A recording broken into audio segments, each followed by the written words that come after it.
Hi, everybody. For some of us, we thought this case was over. Obviously, it's about Abby and Libby, but also Richard Allen getting a fair trial. The jury voted that he was guilty, but now today, or actually yesterday, it was a holiday in the US, but the defense filed a 24-page motion to correct errors. So I'm going to review that and summarize it for people who don't like to read long legal filings. So I have 18 PowerPoint slides that I'm about to review, and I'll get to your comments after that. So we're going to get right into it. You guys know the chat rules. If you're a moderator, please only ban people if they're being rude, not if they disagree with you. All opinions are welcome. Here we go. Let me just start here.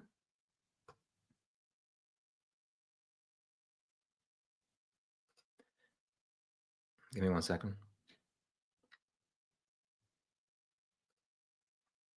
Okay, let me make this a little bit bigger. Hi, Xtina. Hi, everybody. Here we go.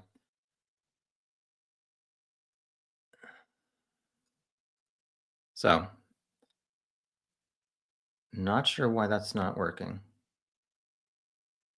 One more try, and then we're moving on. Okay. Verified motion to correct errors. For the reasons that follow, the court should either vacate Mr. Allen's convictions or set a hearing. In violation of the 6th and 14th Amendments, Rick was deprived of counsel at the safekeeping, quote unquote, proceeding of November 3rd, 2022.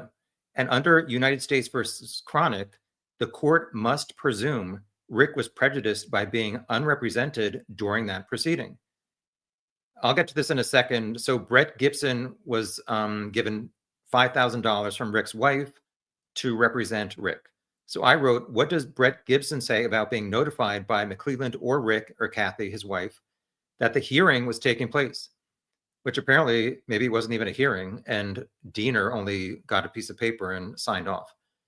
Was the $5,000 that Kathy paid him on October 27th used up already by November 3rd? And Gibson maybe informed Kathy and Rick that he needed more money to continue. We have not seen that part yet, as far as I know. Indiana Code governs safekeeping proceedings for pretrial detainees and provides, this is my summary just to save time, a sheriff, prosecutor, defendant or his counsel, attorney general, or the court alleging inmate in county jail is in danger of serious bodily injury or death, or is a threat to others, it shall order the sheriff to transfer the inmate to another jail or Department of Correction facility, provided space is available. Another Indiana code also governs safekeeping proceedings for pretrial detainees and provides post-transfer hearing, right of inmate to refuse the transfer from the county jail to somewhere else. The inmate or receiving authority is entitled to a post-transfer hearing upon request. The inmate may refuse a transfer if the only issue is his personal safety.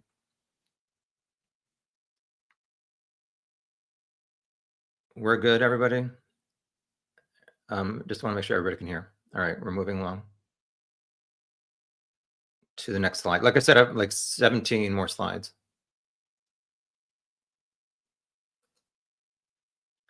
Moving along. So on October 26, 2022, Rick was booked into Carroll County Jail under a pseudonym. And when we first saw that, we were all confused about Craig Renfro. So it seems like the police gave Rick an alias, maybe because they were afraid of publicity about his name getting out. Not sure. The following day, October 27th, Kathy, his wife, hired a man named Brett Gibson for $5,000. And Brett, who is BG, but I'll just refer to him as Gibson, and he emailed a letter to McClelland and the Carroll County Sheriff, Lesenby, who confirmed receipt on the phone. Someone told Gibson that Rick was not an inmate. I wrote here, maybe Carroll County Sheriff was concerned about leaks, but is it legal to just give Rick an alias? Not sure. So that night, the 27th, McClelland called Gibson and said Rick was under an alias at the sheriff's jail and arranged a meeting. So Gibson met Rick at the jail and told him not to discuss the case on the phone because phone calls are recorded. Obviously, that did not turn out well at Westville. At 10 p.m., Gibson called Kathy and said Rick cannot get out of jail because he was going to be charged with 2 counts of murder tomorrow. The next day, October 28th, without Gibson, Rick was charged at Judge Diener's hearing, even though McClelland and Lesenby knew Rick had an attorney. Rick was, quote unquote, whisked away to White County Jail without a safekeeping order authorizing the transfer. November 1st, Rick mailed a letter from White County Jail to the Carroll Circuit Court asking for counsel and did not indicate he was not already represented. That's the one where he said he's throwing himself at the mercy of the court. Did not say that he was innocent or anything else, just that he could not afford an attorney. The letter was correctly addressed, according to the defense, with postage, but was returned, then remailed on November 9th. But that was an error because the mailbox rule should have considered it filed when he first sent it or gave it to the jail to mail, which was November 1st. Tobe Lesenby, according to the defense, had no standing to make the safekeeping request on November 3rd because Rick was illegally transferred to White County on October 28th. The White County Sheriff was the one who should have made a safekeeping request on November 3rd. Judge Diener had no jurisdiction to consider it, so it should have been void. I wonder, I'm not disagreeing with the defense, but wondering why did it take Baldwin Rosie nearly 5 months until April 5th, 2023, to request an emergency motion to modify the safekeeping order if Rick's conditions at Westville were horrible and illegal?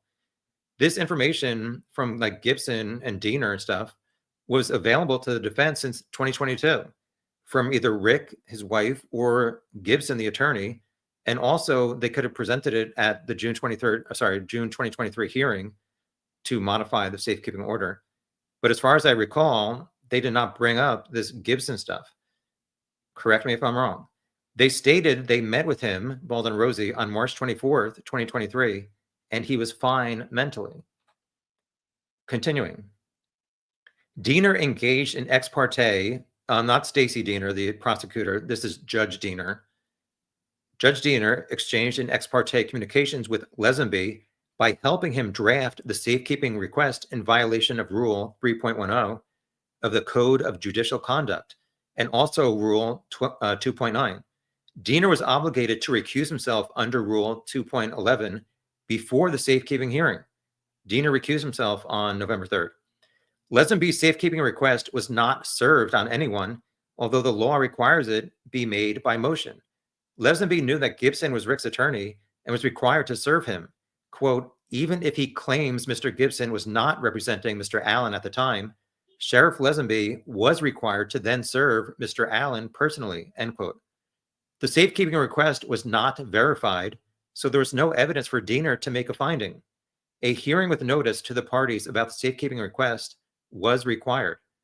Rick had a right to refuse transfer, but was not given an opportunity because he nor Gibson were informed of the safekeeping request, and Rick was not at that proceeding, which if that's the rule and they violated it, then somebody needs to get fired. However, I'm just wondering, like, if Rick, 5'5" Rick, who's afraid of whatever, is told you're now charged with murdering 2 kids, and Lesenby is saying we're afraid for your safety in the county jail, is Rick going to really say, no, I want to stay here in the general population, even though you're concerned for my safety?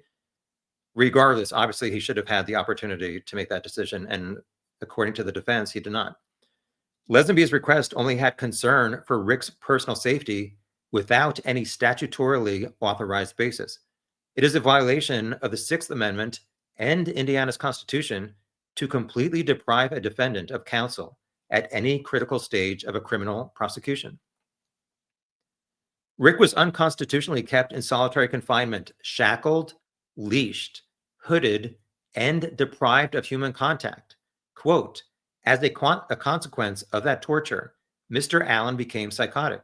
Short of his death, it is hard to imagine more serious consequences for Mr. Allen flowing from the November 3rd safekeeping, quote unquote, proceeding, end quote. Deprived of human contact, I'm not sure that I totally agree with that. He could call his wife and mom twice a day, had guards outside of his cell 24 hours a day, was seeing Dr. Walla every day. So not sure that that's totally correct. The court should vacate Rick's convictions or set a hearing. In violation of the Due Process Clause of the 14th Amendment and NAPU versus Illinois, the state presented the testimony of Brad Weber that Mr. Weber arrived home in his white van about 2:30 p.m. on February 13th, 2017, either knowing that testimony was false or failing to correct it once it had been elicited. Quote, a conviction obtained through use of false evidence, known to be such by representatives of the state, must fall under the 14th Amendment. The same result obtains when the state, although not soliciting false evidence, allows it to go uncorrected when it appears, end quote. At trial, Richard Allen's trial, the undisputed evidence was that Libby's phone stopped moving at 2:18 through 2:25. It started moving again and then stopped moving permanently at 2:32 p.m., according to the data presented by the prosecution. The state introduced an alleged confession by Rick to Dr. Walla, who stated that Rick said he abducted Libby and Abby on the south side of Mona High Bridge and forced them down the hill and was planning on sexually assaulting them when he was interrupted by a van. Dr. Walla said Rick said he became scared when he saw the van, and then they crossed Deer Creek from the south to the north, from the Weber property to Ron Logan's property, taking Libby and Abby with him. The state introduced Weber's testimony that he left work at 2:02 p.m. at Subaru's factory in Lafayette and arrived home in his white cargo van, quote unquote, about 2:30 p.m. And that interrupted Rick and was, quote, a detail only the killer would know, end quote. The defense argues this timeline does not add up if the phone stopped moving at 2:32 and the girls were killed soon after, but Weber's van is not near his home until around 2:44 or 2:45. The state knew or should have known as much, but had Weber testify about when he returned home, knowing it was false ahead of time before his testimony, or failed to correct his testimony once it had been edited. I added, yes, that's true. However, Rick could have also seen the van from the crime scene at 2:45. So there's that. Exhibit 3A is a home security video that the state gave the defense in discovery evidence. The camera's time is off by 12 hours. A white vehicle is seen at 2:44 and 33 seconds and enters the Weber driveway and is no longer in view soon after. There are no other vans between 2 to 4 o'clock on the home security camera, so it seems like that was Brad Weber arriving home at 2:45. But if the camera is off by 12 hours, is it also off by any of the minutes? Not sure. Exhibit 3B is a zoomed-in video of the same van arriving. Exhibit 3C are screenshots of that video, and 3D is a close-up photo from a different camera of Brad Weber's van. Exhibit 3E is an FBI report stating Weber's phone pinged at his parents' home at the end of the private drive from starting at 2:50 p.m. until it was repeatedly pinging until 11:55 p.m. on the 13th. The state would know the state would know from these exhibits that Weber's testimony about the time of his arrival would be false. A conviction must be vacated or reversed if false evidence, quote, may have had an effect on the outcome of the trial, end quote. NAPU, that case, see also this case, quote, to receive a new trial, the defendant must show, quote, number one, that there was false testimony. Two, that the government knew or should have known it was false. And three, that there is a likelihood that the false testimony affected the judgment of the jury. This was the only statement allegedly made by Rick that contained any detail of the murders that might be true. So the state cannot claim Weber's false testimony about the time he arrived home did not have an effect on the outcome of the trial. I added, well, not sure that that's true. There were more details Rick also told Walla, so the defense statement is not exactly true. He said a round fell out of his gun. He bundled up and Bridge Guy was bundled up. He said he cut their necks. That was true. And covered them with branches, and that's also true. So to say that the van was the only thing, I'm not sure that that's correct. I wrote here, I would still vote guilty despite this updated Weber arrival time. If Gull believes the state did not know or shouldn't necessarily have known about the security camera video showing Weber's arrival time and the FBI data showing his 2:50 p.m. ping, then both exhibits constitute newly discovered evidence that would probably produce a different result at a trial. Gull should either vacate or set a hearing. Not sure about the word probably, but I do think the jury should have correct evidence to make their decision. Moving along to a different section. That's kind of interesting. Kind of. Continuing with this verified motion to correct errors. This section talked about Ron Logan's confession to, I guess it's Ricky Davis, before May 15th, 2017. It is newly discovered evidence entitling Rick to a new trial. Tom wants to know, how is this newly discovered if it was from 2017 and the defense had access to it? Dr. Kaur conducted the autopsies, and for years, so he did it in 2017.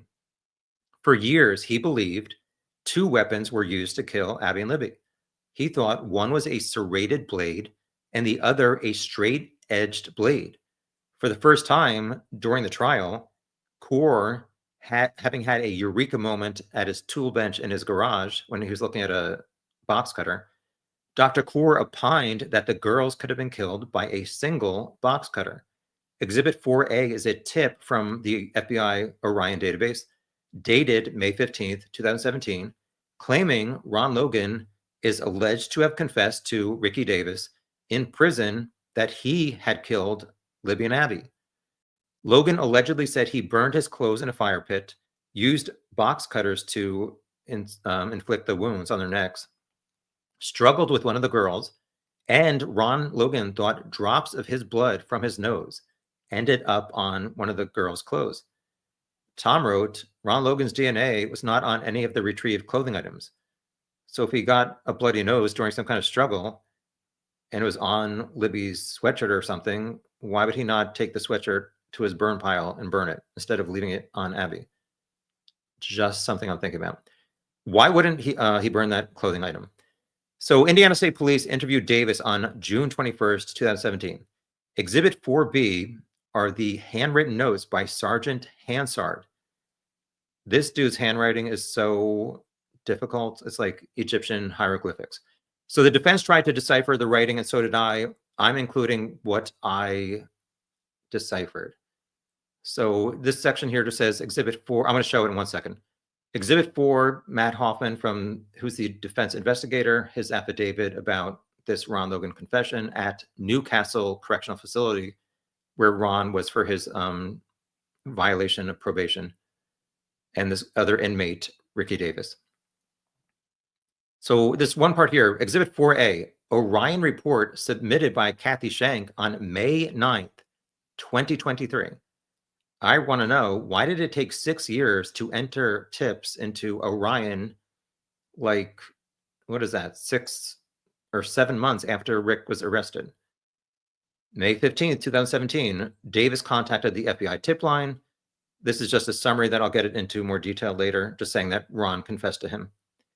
Below, it says, covered by Kathy Shank on January 6, 2023, discontinued. Lead is discontinued due to no follow-up with Ricky Davis. Ron Logan passed away in January 2022. So I'd like to know more about why was there no follow-up with Ricky Davis. Lead to ISP, Indiana State Police investigations, locate and interview Ricky Davis. Jay Harper is a figure in this case from Indiana State Police. There's a reference to May 9th, 2023, but there were 5 lines below that, and all of them were blacked out and redacted. So here we go. Exhibit 4B is ISP Hansard is the last name. His handwritten notes, I guess after he talked to Ricky Davis, this is what he wrote. So this is my interpretation. Recalling, so this is Davis recalling what Ron Logan allegedly told him in prison. Talking about knowing one of their dads. So I guess this is an encounter, I guess, with bridge guy Ron Logan at the end of the bridge. Talking about knowing one of their I could not read the words. It was maybe dad's. So question mark means I could not make it out. Question, walked to him. One of them wanted to turn around. Grabbed youngest shoulder. It's okay. Oldest freaked out. Got paranoid and grabbed her. One said something about calling police. Sexual attack wasn't, quote, there originally. Maybe he was not out there originally trying to go assault them sexually.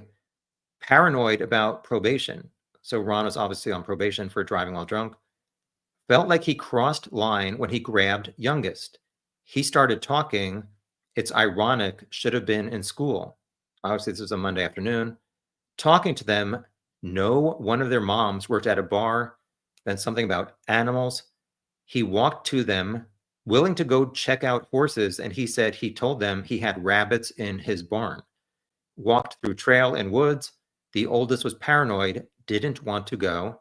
Youngest walked to see the horses. So Ron has horses up by his house, which is a fair distance. Oldest, question mark, tried to help youngest. Continuing. Oldest started, and there was a word that ended with ing. I could not make it out. The next line said youngest blank blank. I could not make it out. He now grabs oldest. He said he got hit on nose. Scared he got blood, one of the girls. Pulled box cutter out. Slit oldest one, hit an artery. Youngest scared, etc. Took little girl, question mark, for a little while, which I guess is Abby. Never said where. He said he cut her too. Cut both necks. He left again, came back later in the evening. Search going on. Later on, question mark, I could not understand two words. Tried to move oldest one to area. Not going to be blank. Place where four-wheelers couldn't go. Burned his clothes in burn pile. Something about hiking boots, gloves, and bag. I guess this is a question from Hansard. Could the soles of boots be located in Ron's burner pile? Next morning, two older girls knocked on Ron's door, asked to search on property. Feel weird if he said no. He let them take off, and then he got a hold of a family member and got out of area. First time he's seen them from property, home blank into blank, guns, etc. During struggle with the youngest girl, there's three words I could not make out. Happened to friend, continued to stand there. Something about heard and talk. I'm sorry, his handwriting was atrocious. Moving along with Hansard. Something about, there's another section, another page with info about Ricky Davis. Something about 3 months from Pendleton. Maybe it's his like jail history and when he got to Newcastle prison. It wasn't really relevant. There's another page with a bunch of numbers that I could not figure out. The last part was two of his handwritten notes, two different scenarios. Drinking on probation. That day he came home, went out. He said he's seen girls and two different blank searched blank. Shook up, walked off. Came back from rabbits, chasing wild rabbits, squirrels first. So yes, some of the stuff is obviously pertinent to things that maybe the killer would only know about cutting their throats. However, Libby's phone data does not show that they would have walked from Monon High Bridge all the way to Ron Logan's property to check out horses and then come back. It doesn't make sense to me. And also Ron, as I wrote here, Ron is on video 2 hours before the Bridge Guy video at the transfer station throwing out garbage, wearing totally different clothes and boots. I will show some pictures later. In my opinion, Ron does not sound like Bridge Guy. I've discussed this so many times. And there are many things that point to Richard Allen that he and the defense have not explained. The video starts with Bridge Guy saying, guys, go down the hill. So where and when did all that above conversation that allegedly take place? Libby's phone did not move enough for them to have walked to Ron's barn and back. So what is the defense going with? A group of Odinists did it, or Ron Logan did it alone? Exhibit 4C is continue with Ricky Davis's handwritten statement. Mr. Logan has, this is what Ricky Davis wrote, I guess in 2017. Mr. Logan has spoke referring to the killing in Delphi, Indiana. He told me he was the one who killed those girls, that it got out of hand.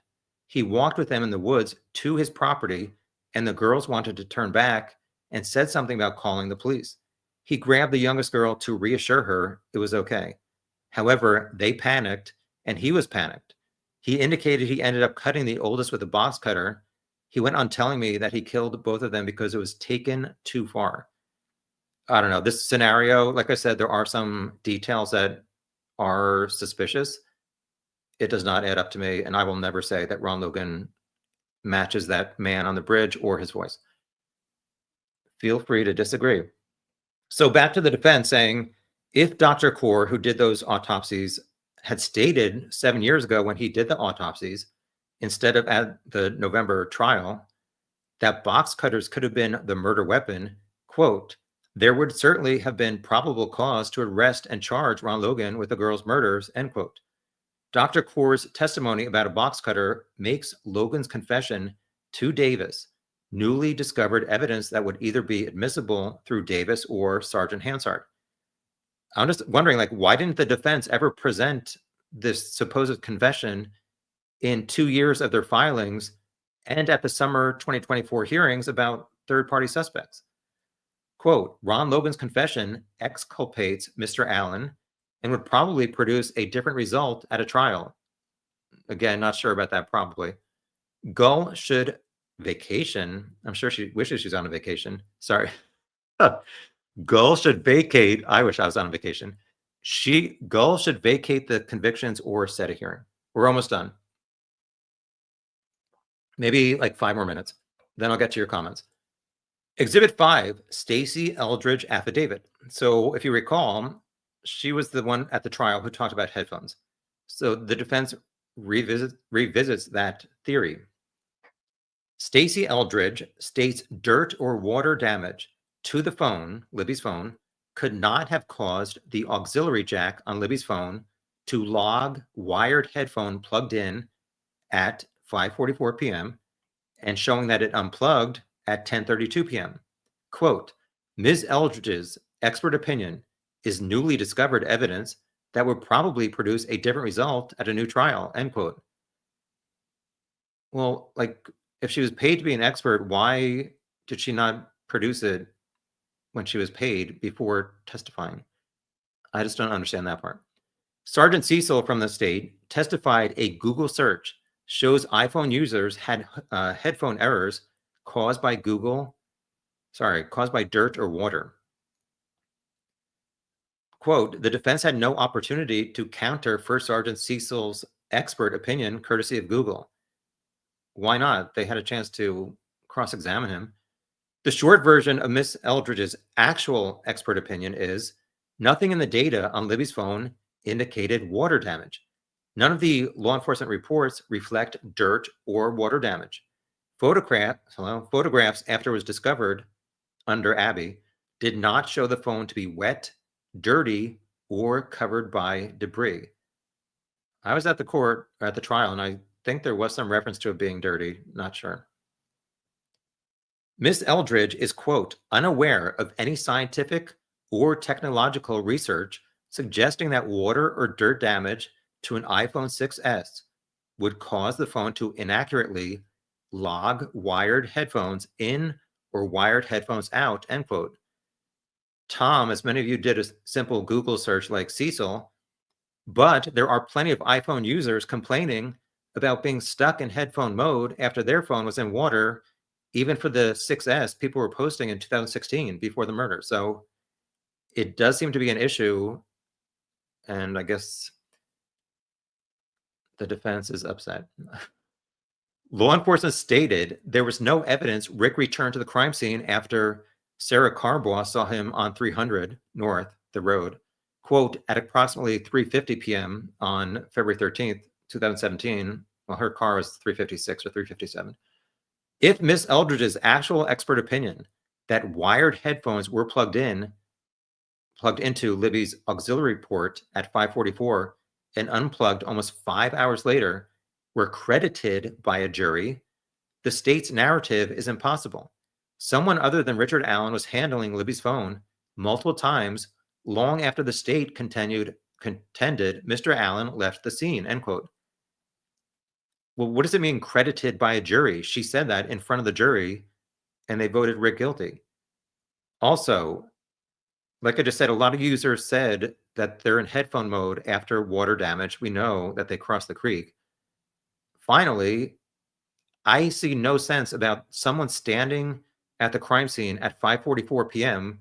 when it's still light out and the family is out searching, plugging in headphones milliseconds before the phone rings with a phone call from Libby's grandmother, Becky. Then almost 5 hours later, they go back to the crime scene just to unplug headphones. It makes no sense to me. Aldridge's opinion exculpates Rick and would probably produce a different result at a new trial. Again, not sure about that. Gull should vacate Rick's convictions or set a hearing.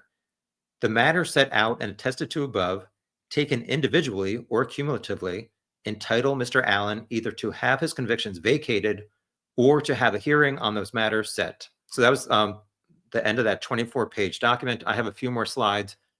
So Exhibit 1 for this filing was Kathy Allen's affidavit saying on October 27th, she paid Brett Gibson $5,000 to be Rick's attorney.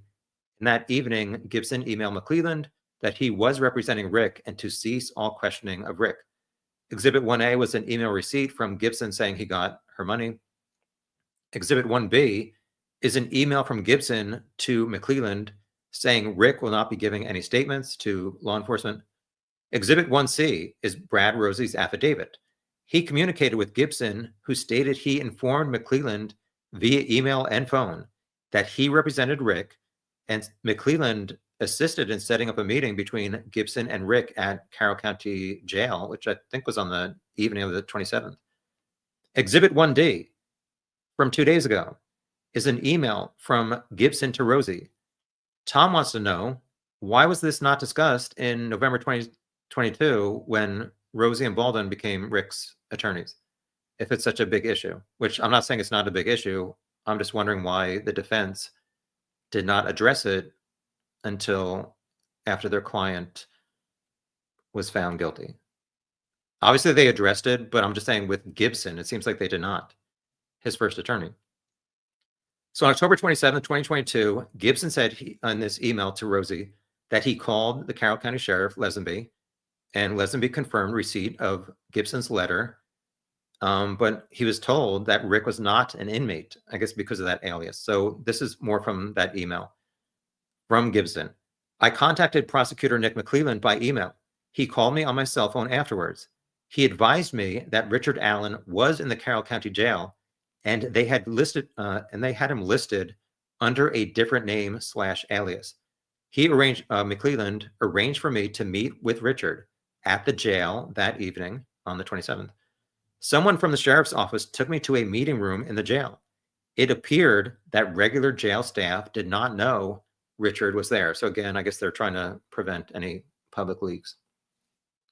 Exhibit 2, I could not find in the exhibits or in the filing, so I'm not sure what's up with that. Exhibit 3, Matt Hoffman affidavit about the Brad Weber van video. I already discussed most of this. Again, the video was like from 2:42 to 2:50 p.m. on the 13th. Shows a white van enter Weber's driveway at 2:44, even though the timestamp is like off by 12 hours. I wrote, if it is off by 12 hours, who's to say the camera is not off by 15 to 20 minutes? However, not being biased, the same can be said for the Hoosier Harbor Store camera of Rick's car at 127 and the transfer station cameras, which also both of those, I'm almost certain, both of those had issues with the timestamps being correct. No other van was on the camera entering the driveway between 2 and 4 p.m. I already said Libby's phone stopped moving at 2:32, and Brad's phone was pinging starting at 2:50 at the house. I wrote, this does not prove anything other than police and the prosecutor should have known it does not go with the timeline that they presented at trial, but it shows that Rick would have seen a van around 2:45 from the opposite side of the creek. Also, the defense argued Weber stated at the trial, the defense argued Brad Weber stated he serviced ATMs after work at some point. So how many ATMs could Weber have serviced since he left Lafayette, his job, after he clocked out at 2:02 and gets home 42 minutes later. In the trial, they said it takes like 20 to 25 minutes from Weber's work to home. However, Google Maps said 27 to 29 minutes from Subaru to the start of the Weber driveway. I was concerned about a lot of things at the trial. I just never thought that Weber timeline of him arriving at 2:28 or so made sense. And then for the phone, for them to get scared at 2:28 and be across the creek and her phone stops 4 minutes later, that never added up to me. As I said before, I don't think this shows that Rick is innocent. Why is the defense focusing on Libby's phone not moving after 2:32 to show that it goes against Rick's confession timeline, but also arguing that somebody put headphones in and out of her phone at 5:44 and 10:32, yet the phone never moved after 2:32? So Exhibit 3A is a video of a van hosted on Michael Osbrook's YouTube channel. Another video, Exhibit 3B, is the same video zoomed in. 3C are screenshots of a van on the road from that security camera. 3D is a close-up of Weber's van from police evidence, a totally different camera. 3E is the FBI subject information sheet on Weber. Again, he left work at 2:02. Phone starts pinging at 2:50. There were 3 other filings today. A motion for a hearing, which is essentially self-explanatory. The defense wants to talk about this stuff. Next up, a motion to preserve specific evidence. Finally, a motion to correct abstract of judgment. So this was on December 23rd, 2024, after the sentencing. Judge Gull issued an abstract of judgment and indicated there were no mental health concerns with Rick. Yet at his trial, there was evidence presented that Rick had significant mental health concerns. Dr. Walla, Dr. Martin, and Dr. Westcott all testified about his mental health issues. Video evidence revealed behavior by Rick while awaiting trial that raised concerns about his mental health as well. Providing accurate information on the abstract of judgment is critical to ensure the Department of Corrections is aware of his mental health issues, so he will receive continuity of care and appropriate placement in prison facility, effective treatment and medication, etc. All right, let me just show some Ron Logan stuff. Let me just do this real quick. If you've seen my videos before, you know I don't think he's a bridge guy. So first up, hi everybody, present, share screen, window. So this is Ron Logan at around 11:55 a.m.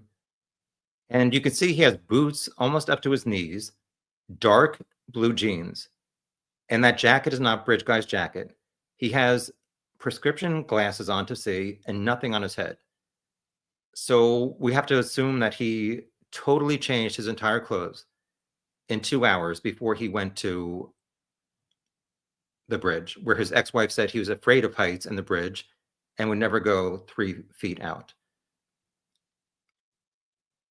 Just one more comparison between Ron and Bridge Guy. Then I'll get to your comments. Let me zoom in on this.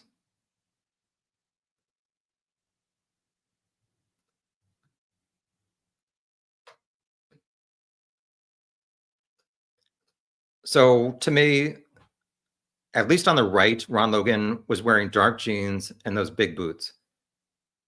It does not add up to me that he's Bridge Guy. So feel free to disagree. Here we go. Hi, Charmaine. Nice to see you. Let me look at your comments, and here we go. Hi, Xtina. Nice to see you. Thank you. You're welcome.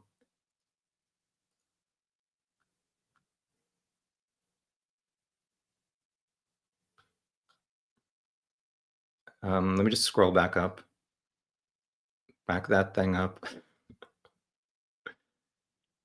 I can't say hi to everybody because that'll waste time, but hi, everybody.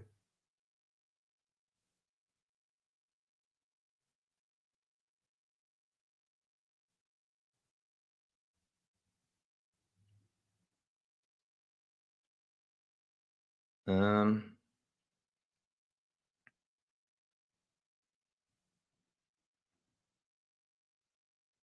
just looking for some comments here.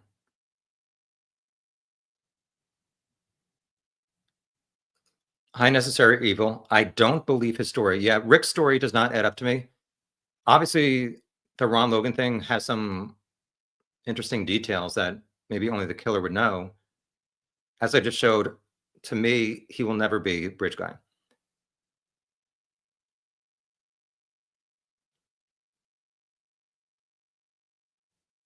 Ex Tina, how do they know the time is not off by 12 hours and 15 minutes?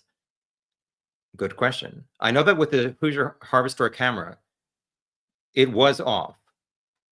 However, they also had Betsy Blair and Kelsey and other people knowing what time they were driving to correct it.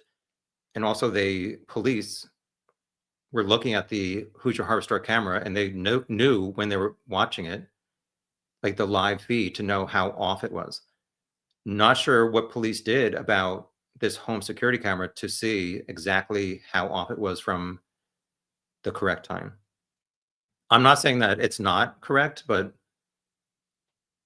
I don't know. Did law enforcement even check it? I do think it's concerning that it was presented at the trial that he got home around 2:30 and not when police had this video that apparently is from 2:44. Hi, SB74.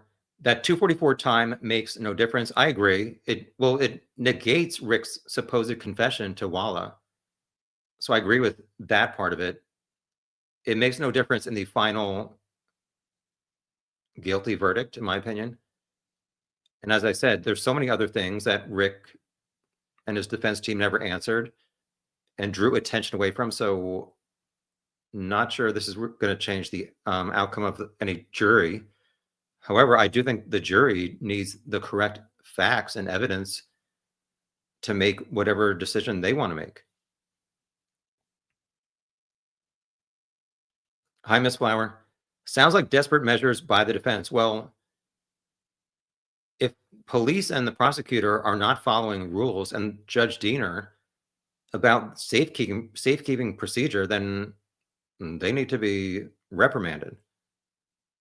Hi, Miranda. Nice to see you.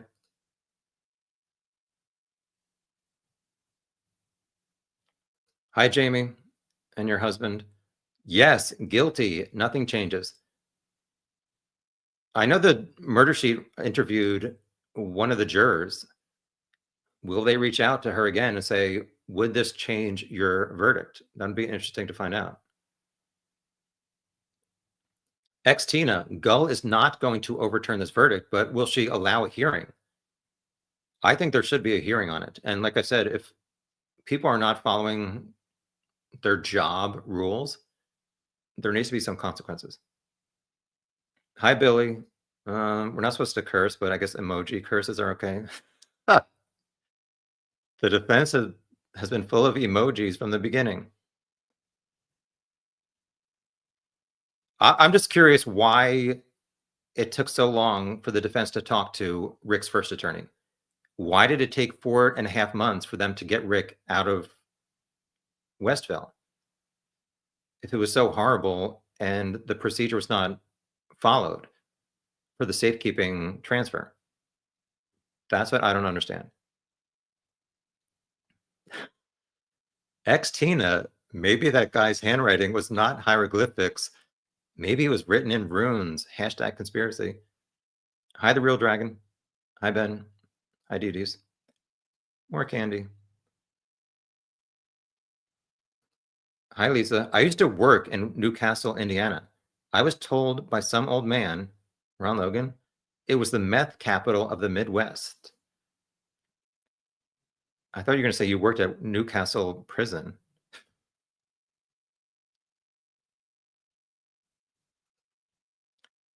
SP74. So we're supposed to believe the jailhouse scumbag, Davis, but not Rick Allen. Well, I don't know. I mean, if we're being fair, why would we not pay it? I guess also James Haas shared a cell with Ron Logan, and He said that Ron confessed to him too or made incriminating statements. So why do we believe some people and not other people? Hi, Lee. Thank you. Hi, Moonchild. Yeah, I made 2 posts about this live chat like 7 hours ago, and there was no likes or comments, so I wasn't sure if there was an issue with my community post. So I made another one like an hour ago. Not sure if anybody saw it. Ex Tina, some jailhouse confessions, 61 of them are fake, but others, 1, are totally real. However, ex Tina, if he says that he got scared by the van and then crossed over, the timing does not add up. However, if the defense is saying that he's psychotic at Westville because of his conditions, why is he still crying to himself in February 2024 at Cass County Jail saying that he killed Abby and Libby? Is that something that the jury took into consideration? I didn't read. I always need to read Billy's comments, and I didn't read this one. The defense would try to tell you that eating a snow cone would warm you up in this weather. Conspiracy. Hi, Carol. Carol knew we would hear from Ron Logan again. Ron Logan shows up in my chat sometimes, so maybe he'll show up soon. Or somebody pretending to be him. Which is it? Hi, Vanessa. Thank you for your kind comment. Hi, Vicky. Nice to see you. I agree, the real dragon. Why wasn't this brought up during the 3-day hearings or at the trial? So at the trial, they could not bring up Ron Logan. So I understand that. However, they had 3 days in the summer 2024 hearings to show why Ron Logan should be able to be brought up at the trial. I don't know. I do agree with the defense. It referenced that some of these files are just are labeled document.pdf. That's annoying. Like you should always label your PDFs, with a description that says what it is so you don't have to waste time opening it. I might have to relabel 47,000 Delphi files. Billy believes the defense as much as he believes Kegan Klein. You need to be putting a timeout for that extra E in his first name. Hi, Katja. Good evening. You should be sleeping. Miss Flower. This is a less believable version of events. Was that Ron Logan's thing? Yeah, the Ron Logan thing. I just don't think he's bridge guy. And to have them walk from Monon High Bridge, well, he says go down the hill. So if Ron Logan wants them to come to his house, why would he go across Deer Creek in the water? Like he had those, like I always call them, like those big ass Ron Logan boots to walk across the creek, but yet he changed from those to smaller boots. It doesn't add up to me. But as I said, I mean, some of that like box cutter, the neck stuff is, and the artery. So there are certain things that are suspicious about that, but overall, somebody tried it. I denied it. Billy. Next, the defense will say it was Tony Klein on a jet ski. Oh my gosh. Hi, Sleuth Intuition. Miss Flower might have been late. That confession was Ron Logan apparently talking to a fellow inmate in 2017. Carol, I said I won't do live chats for a while, but this was important enough to summarize for some people who don't like to read 24-page defense filing. So there we go. Hi, Mr. Mike. Oops, where did we go? There we go. Yeah, I miss PowerPoint so much. Hi, hi, Norwegian. Hi, Greenwell Witch. There are some YouTubers already spinning this as a bombshell. I mean, it's pretty damning against the state about some of this stuff. I agree. And I do think, as I said, I think if somebody's not following the procedures of their job and it affects defendants, it needs to be corrected and people need to be held accountable for their incorrect actions or corruption. Hi, Brandon. Thank you so much. Remember when BW said her crew were at the bridge at a totally different time than her own photo said during the trial, and no one corrected her? All right, let's see. So I think you're talking about Bree and the four girls. Remember when Bree said I'm deciphering this. Remember when Bree said she and the three girls were at the bridge at a totally different time than her own photo said during the trial, and no one corrected her? So Bree, somebody said they arrived at 12:28, and there's a photo of High Bridge at 12:43 that they took, these girls, and bench 2 at 1:26 p.m. So I was in the courtroom, and one of the things I was most frustrated about was Rayleigh Voorhees' description. She said they saw a bridge guy at 2:15 p.m. And I was frustrated by the prosecution for not clarifying that. So I think most of us have seen this 126 photo of Rayleigh and her sister on bench 2, which is close to the start of the trail. There's been reference that soon after that photo, 126, they encountered bridge guy right before the start of the trail. So Bree is on the stand saying 2:15, and the prosecution does nothing to like correct her. And I'm not saying like I know more than the girl who was there. However, I'm not sure that these witnesses have obsessed about this case and times as much as a lot of us have. So as Brandon says, next up on the stand was Bree, and Stacy Diener interrogated Bree. And Stacy says, okay, how long after that 126 photo did you encounter bridge guy? Bree said, we were still in the woods, not at the or at the start yet where we could see the highway, something like that. And I was like really frustrated because I think the jury needed to know how many minutes after 126 did you see bridge guy? Because we know if the state is saying that's Rick's car at 127, CPS is like 30 seconds away. So Rick parking around 128, 129, and then walking towards the start of the trail at 132-ish.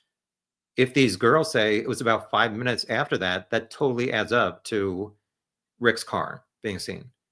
And I just felt like the prosecution failed, even though Diener said how long after. She needed to press both girls, Bree and Rayleigh, on how many minutes after 126. So that's that. There was one other point about that. What was it? Let me take a drink and try to think. Drink and think.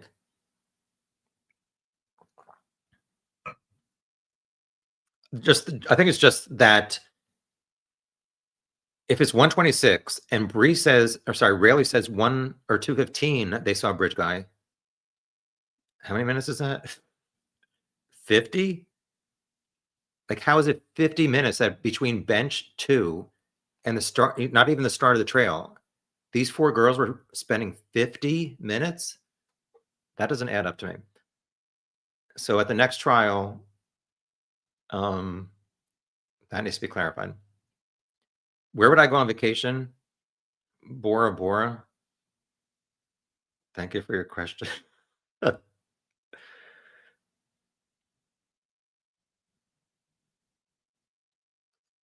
Green Wool Witch. I'd be down with debating people, but they have difficulty being civil in my experience. So I gave up. I totally agree with you. I'm totally open to different opinions, but some people have like a attitude about it that's just like not interested. Thank you. SP74 changed her picture. I would say Allen's 61 Confessions exculpate Ron Logan and every other POI. We never really heard what law enforcement did to not consider Ron Logan or Elvis Fields and Ron Logan, or sorry, Holder and Westfall and the other Odinists. I just don't recall. I know that Click and Murphy got on the stand at the summer hearings in 2024 and said they could not place the Odinists at the crime scene or in the woods. So I would like to know more about that. Thank you for clarifying and your cash. Sorry. Um,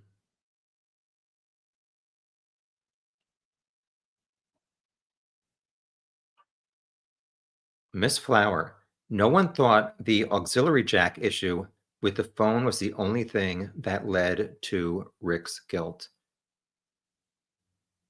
Yeah, I totally appreciate that Stacey Eldridge has a hell of a lot of experience in this stuff. However, there's no denying that many users, including an iPhone 6S, had issues with water and this headphone status. So there's that.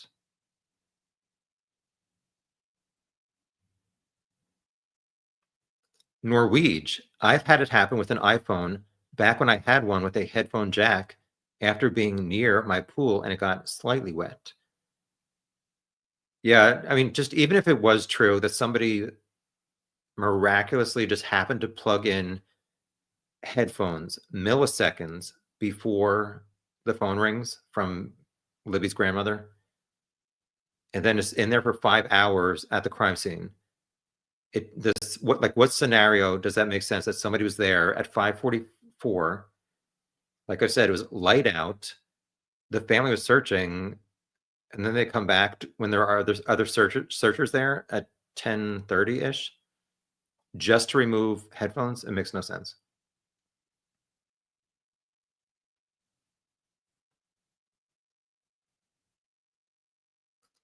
Norwege, I'm sure it was the vibration that of Becky calling her grandmother that caused a water drop to make connection when the phone started ringing.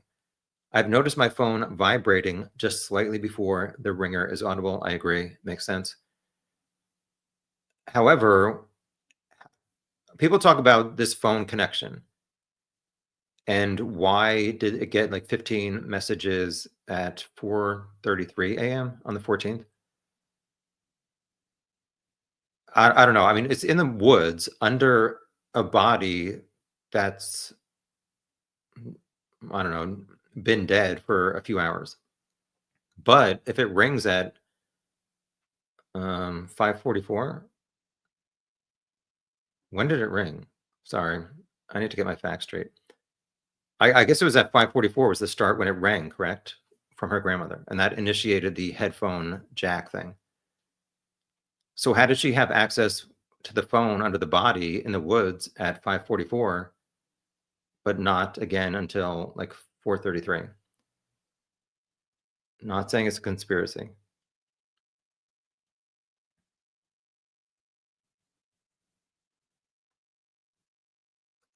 Hi, Maya.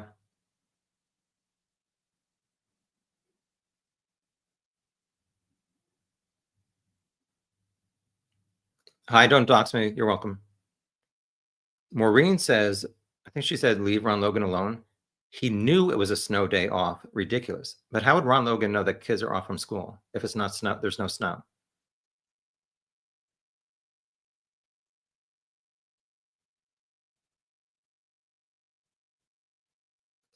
I agree, Norwege. Ron, his body type and voice and clothing does not match Bridge Guy.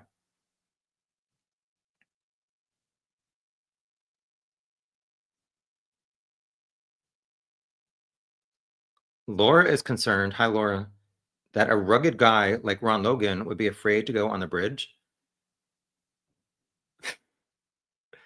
You never know. I mean, it was pretty raggedy, and a lot of people didn't like to go on the bridge.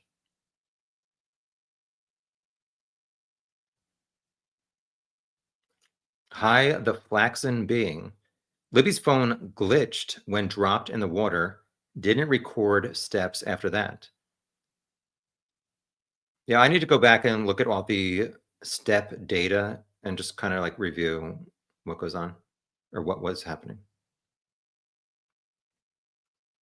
Ex Tina talking about Ron Logan. Who kills two little girls in between running errands, like going to the transfer station to get rid of garbage or going to the dump and the fish store? Well, some people said he went to the fish store just to have an alibi. I think he was lied about his alibi just because he was afraid to go to prison for driving when he should not have been.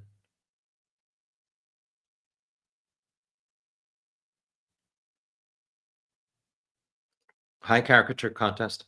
The one juror that was interviewed said Rick had scary, dark eyes and stared too long. We did lock eyes a few times at the trial. It was kind of awkward. Everything I do is awkward, so I don't know that means anything. Norwich, Brad Weber arriving home at 2:44 is still much closer than 3:30 timeline that defense originally said or was saying too. Yes.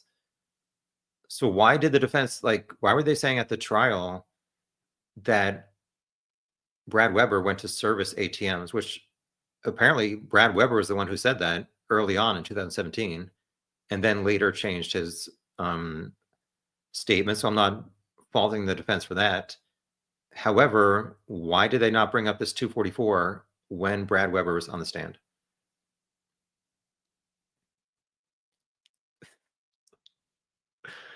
Maureen, Tom's laugh consists of one ha only. I did a two ha ha once in the past 10 years. Never heard him laugh ha ha ha. Well noticed. Oh, Lordy. I'll work on my laugh. Thank you. Ex Tina, defense findings always seem intriguing until the state responds. I do agree with that. So will the state respond and will Judge Gull set a hearing? I do think there should be a hearing. I do not think Rick should have his conviction overturned.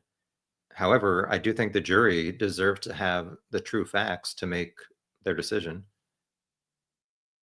However, number two, if the jury hears everything, including this 244, I don't know, and the Ron Logan stuff, and Stacey Eldridge with the headphones, I don't know that 12 people are going to say not guilty. I don't think so.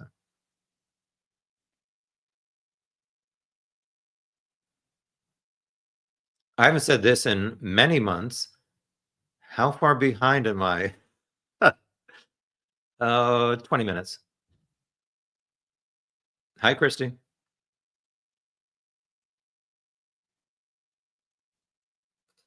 Brandon, remember when Betsy Blair said she was 50 feet away, but was actually at least 100 and no one corrected her? To be honest, I'm not sure if it was, I think in the PCA, law enforcement said she was 50 feet away. I cannot say for sure that she said she was 50 feet away. However, as you're referencing at the trial, she said she was at the gate, which I've shown where the gate was many times. So, and during the trial, she said she looked at him for a moment. So I had some issues with that. As I've told you guys, I went to Delphi in May 2024 to attend hearings that got canceled. So I stood at the very start of the bridge and had somebody stand on platform one, or not on platform one, but where it used to be. I could not make out their features, like staring at them, trying to make it out. So I just have issues with Betsy saying from, as Brandon says, like 100 feet away for a moment that he was young with poofy hair. In case you did not know, she said she wears contacts. So it was not like she did not have any kind of prescription glasses or something assisting her vision. Random Betsy factoid that popped into my mind. I'm going to do a video maybe in the next week explaining, because I thought to myself, why do I think Rick is guilty? So I started writing it down last night. It's not going to be a deep dive, hopefully 10 minutes or less. Just sharing why I just can't get past certain things about Rick and why I think he's guilty. One of them is 3 days after the murders, he said, I'm there 1 to 3 for 2 hours. 5 days after the murders, he says, I'm there 1:30 to 3:30 for 2 hours. 5.5 years later, it's now noon to 1:30 for 90 minutes. The defense was talking so much in the Franks memo that Betsy Blair passed CPS around 2:15 is when she left. She said she noticed a car only because it was parked up against near the building, and most people who pull into CPS park right they pull in, make the immediate left because that's where the trail is. She said around 2:15 she only noticed the car because it was not there. It was more near the building where Rick said he parked near the building. However, she said it was from the 1960s, like her dad used to have. And people were like, and the defense is like, well, that proves that Richard Allen left by 1:30 because he does not have a car from the 1960s. During the trial, it was revealed Betsy, her car was seen on Hoosier Harbor Store, I think at 12:03 when she first arrived, and left around 1:15. So she also passed CPS around 1:15 as she went to the library to use the restroom. She didn't notice a car parked next to the building. In 2022, Rick said he left by 1:30.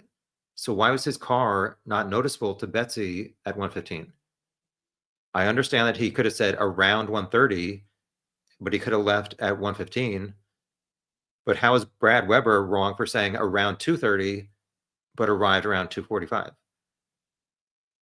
Scales of justice. I don't know. Don't dox me. Free Richard Allen. You're going to have to provide some answers about things that don't add up.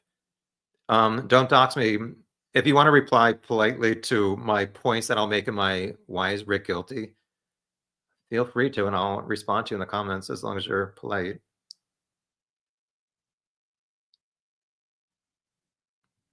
The flaxen being, Apple Health data is very inaccurate. Well, why is the prosecution presenting it if that's true? I try to see both sides as best as I can. Not sure I always do, but I try.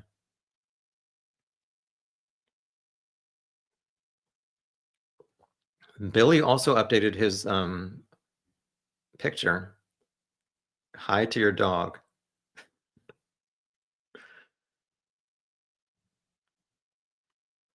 Miss Flower, it's as if the defense had to have something in their back pocket to pull out just in case their client was found guilty. That's an interesting point because during the trial, I heard rumors that the defense is like, they have a gotcha moment from the trial.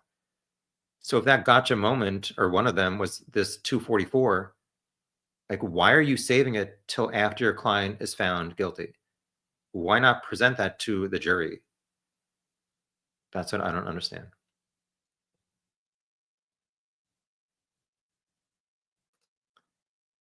The flaxen being, I've had hours where it doesn't show data. I don't think it proves Rick's story is wrong. Well, to me, if the state is getting on the stand and saying these are the times, and it absolutely stopped moving at 2:32, then they're kind of stuck with that in terms of how this progressed. Hi, Bell Mayhem. Auntie Gull denied remote appearance for the FBI witness who was the authority on the surveillance video. Was he the authority on that, or that he just had talked to Brad Weber about when he arrived home? I agree that this witness should have been able to appear remotely. Carroll County spent $72,000 on this TV. Well, it's referred to as a podium, but to me, like, I was sitting there thinking in the courtroom, like, they were only, it's a touch screen, okay. However, like, just get it Bluetooth and the defense and prosecution can project their laptops to the TV and save Carroll County taxpayers like $60,000. And why not put this? I think his name is Pohl, the FBI agent. Why not allow him to be on Zoom for 5 to 10 minutes? Moving along. Don't dox me. I doubt one man did this. 3 is more like it, in my opinion. Okay, I won't dox you. However, what I think is like these 4 girls see one guy, matching bridge guy, enter the trail. It depends, around 1:30 to 2:15. Betsy Blair sees one man on platform 1. Libby's video shows one man. So where are all these other men or women? And Betsy Blair was on the trail between noon to 1:15 and 1:45 to 2:15-ish. And the 4 girls were there between at least 12:30 to 1:30. They didn't see Richard Allen unless he's bridge guy. They didn't see these other Odniss or Ron Logan or Kegan Kline. Who else was supposedly there? I don't know. Tina, just because he's psychotic doesn't mean his confessions are fake. Yeah, so well, we have to be honest and real. Got to be real. He did say things that were not true in his confessions. I want confection sugar. What? I mean, he said he shot them. The defense in this filing said he put them in a shallow grave. There's a variety of things that he said that also were incriminating but not true, including molesting his daughter and his unborn granddaughter. However, I have to keep it real. I heard his 7 confessions to his wife and his mom. They were talking about other subjects before he said, I'm guilty.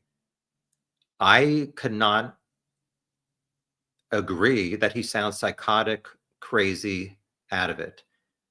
In those 7 calls, he did say 2 things that kind of may have pointed towards some mental issue. I think he said, I have not gotten sleep or I need sleep. And he said, I think I'm losing my mind or something similar. So, okay, that kind of does show maybe he's having a mental issue at some point. However, those 7 phone calls were over several months. And he made incriminating statements at Westville starting March or April 2023. And then, like I said, at Cass County, there was a guard who got on the stand saying that in February 2024, he was passing by Rick's. Let me see if I have my notes here. Please stand by. He said he was passing by Rick's cell. And Rick said, let me see if I can find this real quick. I'm searching my trial notes.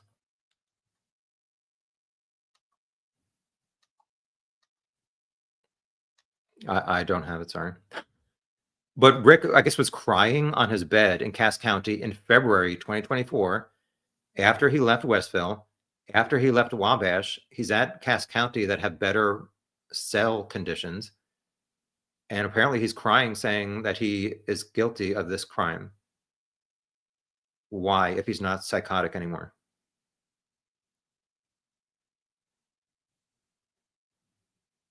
Hi, Maureen. Yeah, actually, I think we're related. I'll see you at the family reunion. The Flaxen Being. They just moved across the creek at 2:45 through 2:47. However, why did her phone not move after 2:32? I can't get past that part if that's what the state is presenting as the timeline.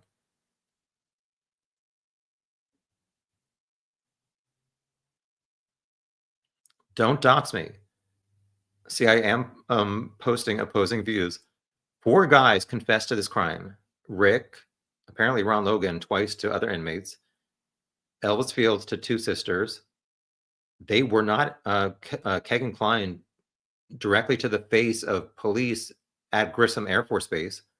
They were not investigated by Indiana State Police and ignored FBI information. Were those the 4 people you were talking about? because as far as I know, they were investigated and they did not find enough evidence to charge them, other than Rick.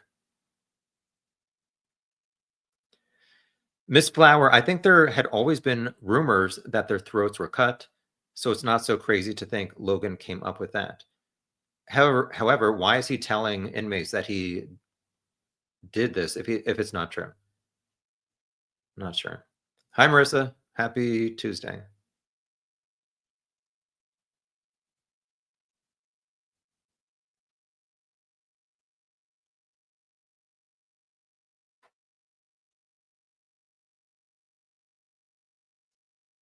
The flaxen being, I have noticed the prosecution change the times for the favor, even though it doesn't matter. It's annoying. Karen Reed trial. Is her new trial going on?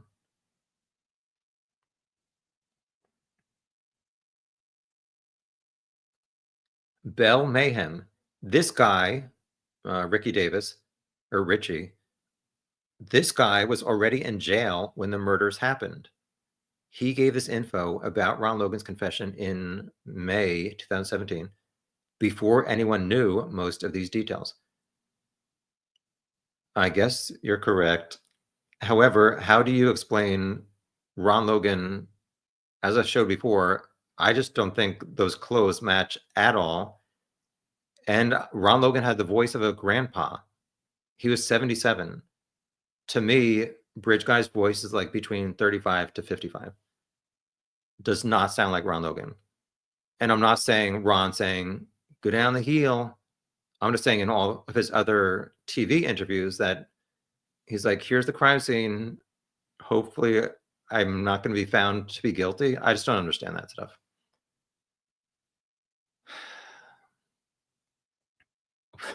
Xtina, you're going to be American soon. We're conquering your country. Is this is this jailhouse snitch still alive? Uh-oh. If so, why aren't we hearing from him? I'll contact him.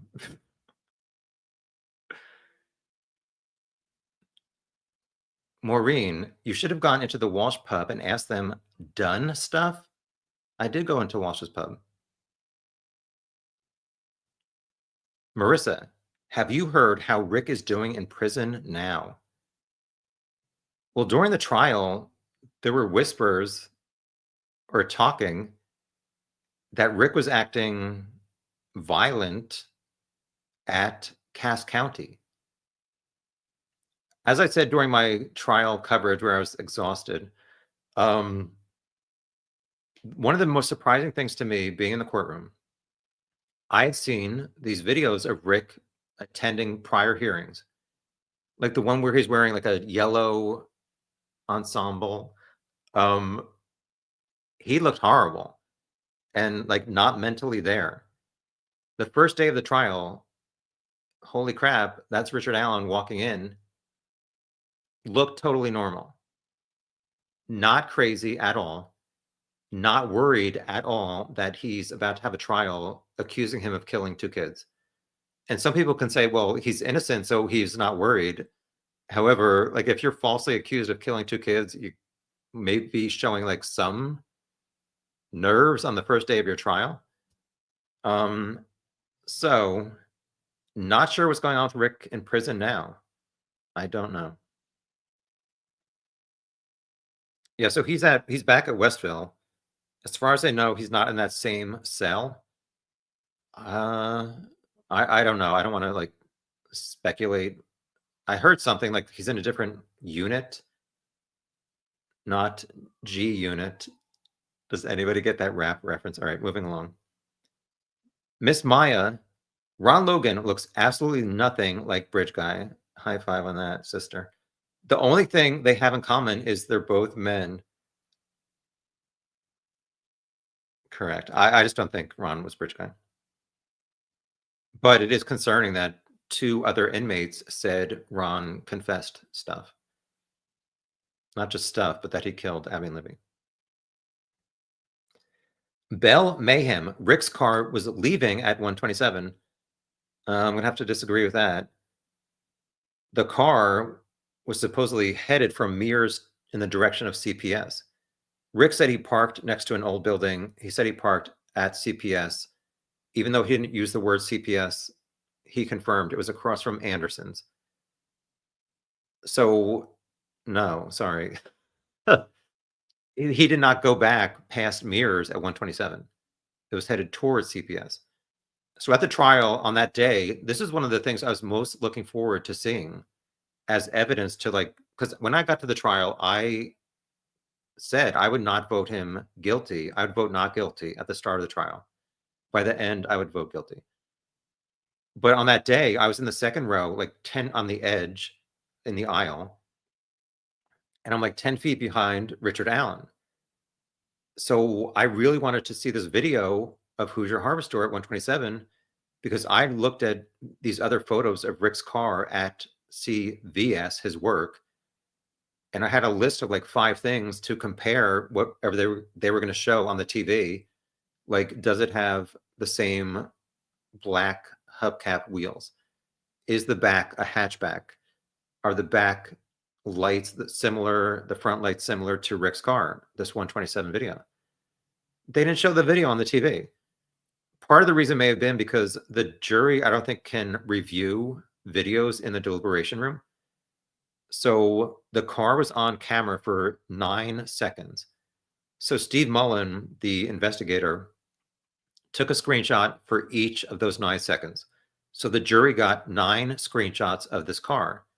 Plus, police in late September or early October 2022 found out that Rick worked at CVS and that he drove a Ford Focus. So in the courtroom, I see Richard Allen. They passed out 2 photos of Rick's car parked at CVS. He backed that thing up in reverse into the spot out front of CVS.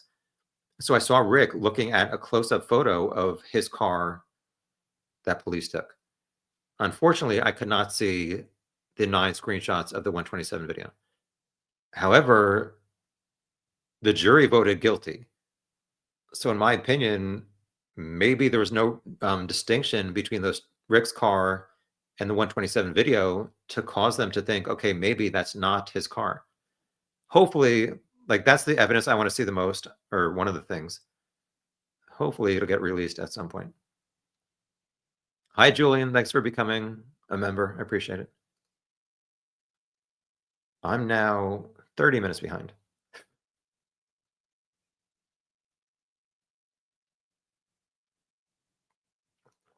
Billy has poodles. All right, bye, Billy.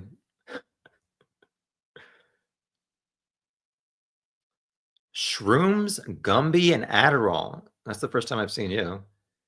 Richie Davis is still incarcerated and has an early release date in June 2039. What was he convicted of?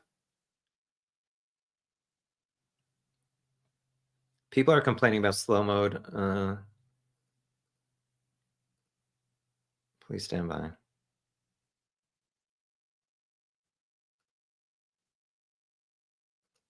Oh, is that 60 seconds? It was supposed to be a 20 seconds. Sorry. Oh, well. I tried to fix it. Don't Dox Me thinks Elvis Fields is bridge guy. Obviously, what he said is concerning, to say the least. However, Click and Murphy said they could not place Elvis Fields at the crime scene.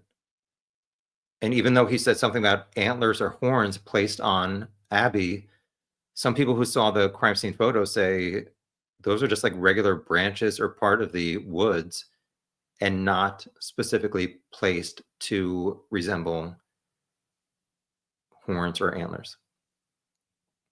I just have never seen, and apparently police have not, how did these Odinists like plot a murder, a sacrifice, or a ritual in the woods of Delphi on a 2 p.m.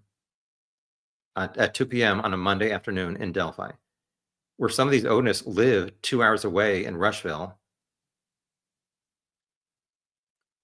And I mean, Brad Holder was seen on, or whatever, checked out of work at 2:45. Although there are suspicious things about quote a few of those quote unquote Odinists, I've just never seen anything from the defense or police to convince me that they were planning a ritual in the woods or did this murder.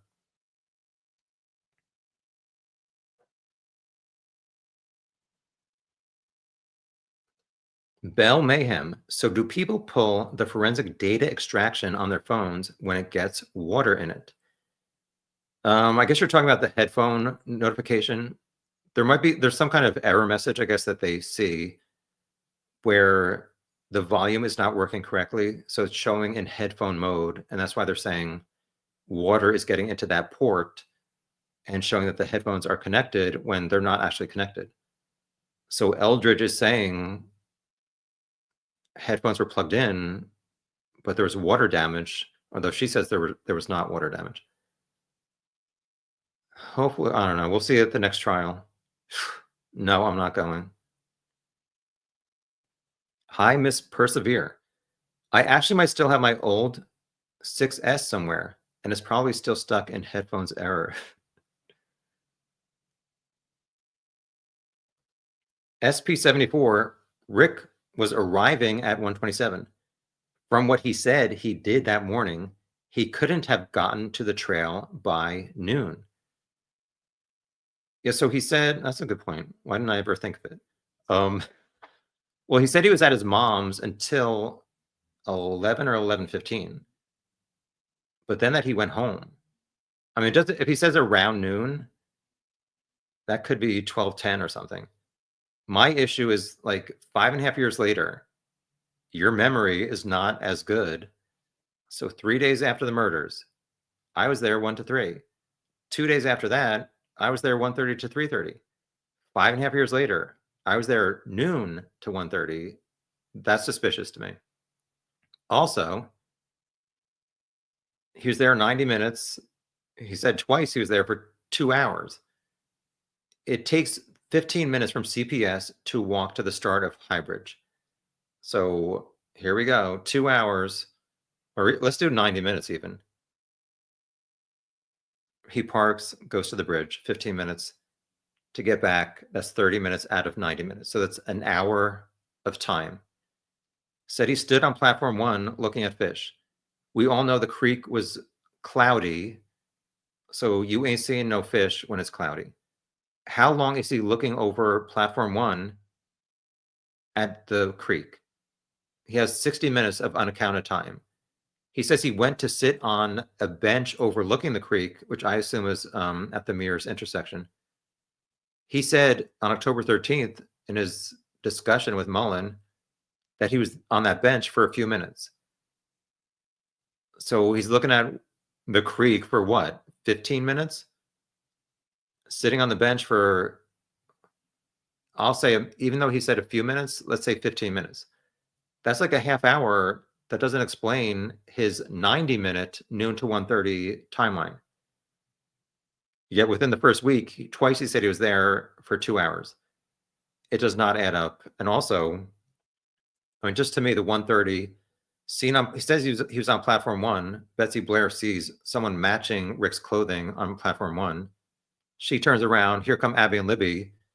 And then, like, there's no way, if he's on the bridge seen by Betsy Blair at 1:53-ish, Abby and Libby are coming the opposite direction. They're like 2.5 minutes from the bridge. There's no way he does not encounter them based on his own 1:30 arrival time. One of the things that I can't get past when I try and figure out if he's guilty or not. Hi, Chuckleberry Finn. Defense attorney Jennifer Auger said Rick did not return, so he could not have plugged in headphones. Yeah, some people online, I guess, are saying, well, she's admitting that Rick was at the crime scene. I think she just meant at the trails and bridge. Hi, Jay Westcott. Any relation to Dr. Polly? Or is she Westcott? I'm kidding. Fog would help the phone get better service for that period of time in the morning. So 4:33.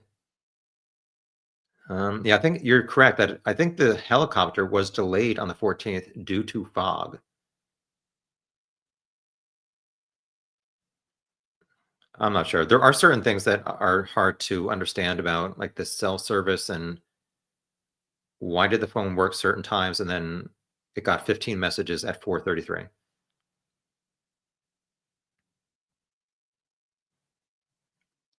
Bell Mayhem. Actually, that's not true. Sorry. You say Rick never strayed from that story, but as I just said, twice within the first week after the murders, he said he was there 1 to 3 and 1:30 to 3:30. Those were his words. Hi, Mustang. Good to see you, Tim. Don't dox me. Richard Allen is not Usain, not Hussein. Usain Bolt, according to the timeline, in my opinion. That's for damn sure. Um, okay.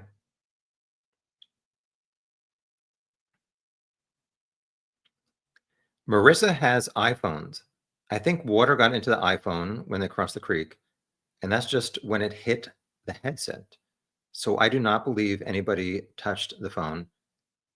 I'm not sure about this data, but I just don't think this idea from the defense that somebody plugs in the headphones milliseconds before Libby's grandmother calls and it rings at 5:44 p.m. And then 5 hours later, somebody takes out the headphones. Like, please give me a scenario where that makes any kind of sense. Charmaine, nice to see you. I think the defense is saying they don't believe the girls or the phone were there at the scene until 4 or 5 a.m. Just clarifying. Yeah, I think Baldwin has said he feels like Abby and Libby were taken away from the scene. Again, that makes no sense to me whatsoever. Delphi has so many places, not to be rude, but to like put two bodies. What is the reason that a killer would kidnap them from the private drive or the cemetery, whatever theory you want to believe, around 2:15? And then when there's searchers in the woods, like, how do these bodies get at the crime scene if they were taken away in a car the previous afternoon? Were they walked at 4:15 a.m. when they're searchers? And like, the only reason I could think of that making sense is if somebody wanted to frame Ron Logan to have bodies found on his property. Does anybody have any scenario where that actually makes sense other than framing Ron Logan?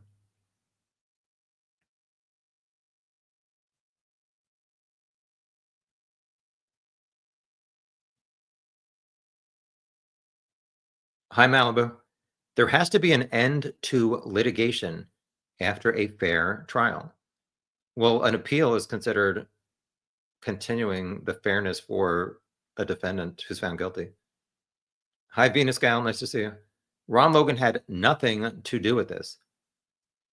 I agree with you, but why is he apparently telling two other inmates that he did? Hi, Boats and Hose. Thank you for showing up to my depression era recipes the other day. Ah, I made Johnny cakes and meatloaf for the first time. That was fun. Don't make Johnny cakes; they're not that good. And the meatloaf is disgusting. Like, anyway, we'll move on.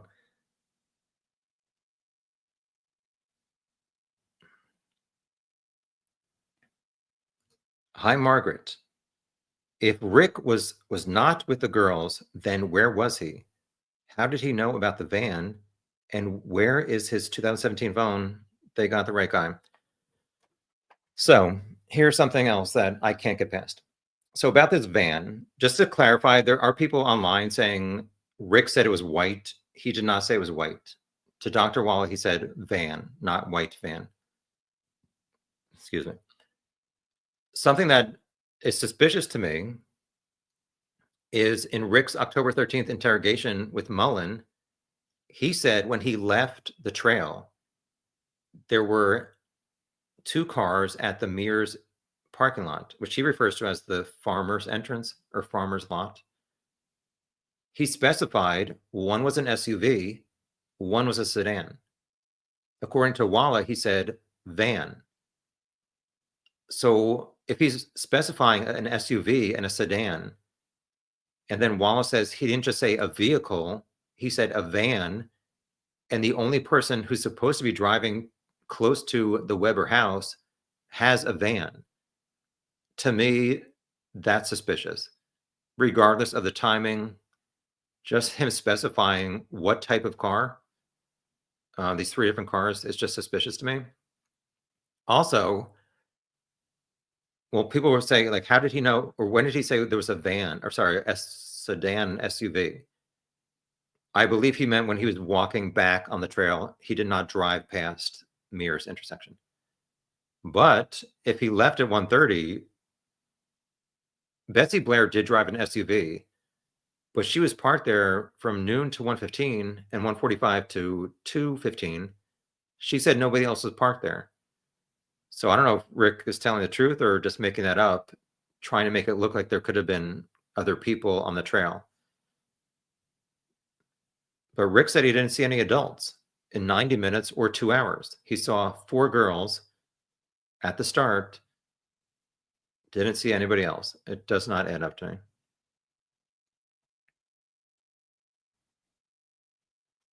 Don't dox me. Brad Weber told his mom, who told the news, that he wished he had seen the kidnappers so he could call the popo. Google it. All right, later. I never heard that one. Should I write popo or police in my Google search? Oh, Maureen, thank you for clarifying. You're still invited to the family reunion barbecue. I meant Rick knew it was a snow day off, not Ron. I mentioned this way earlier. Ron had nothing to do with it. Yeah, so I've wondered, kids also had off on the Friday before, not just Monday. It was a 4-day weekend, as far as I recall. So was Rick working on Friday, and a coworker mentioned that the local school kids had a 4-day weekend? Was there a kid in the CVS at 10 a.m. and Rick maybe said to somebody, "Why are there kids here on a school day?" And someone said, "Oh, the kids have a snow day today, Friday, and Monday." Did that influence him going to the trail after he left his mom's house? Did he have a long running fantasy that he finally acted on? Not sure. Hi, Cryptex. Cryptex believes 244 changes everything. I do think it's important. However, if Rick is the killer and he's on the opposite side of the creek, he would have seen the white van or the van and known about it. Yes, it goes against what Dr. Wallace said. He told her about how the crime flowed. However, as I was saying like 5 minutes ago, he specifically said van. Why would he not just say a car, an SUV, a sedan? That's something that I cannot get past. Hi, Matthew. Malibu says Judge Gull is not having any of this. Well, I think she should have some of it if people are not following the rules of the law for safekeeping and presenting evidence. Maya.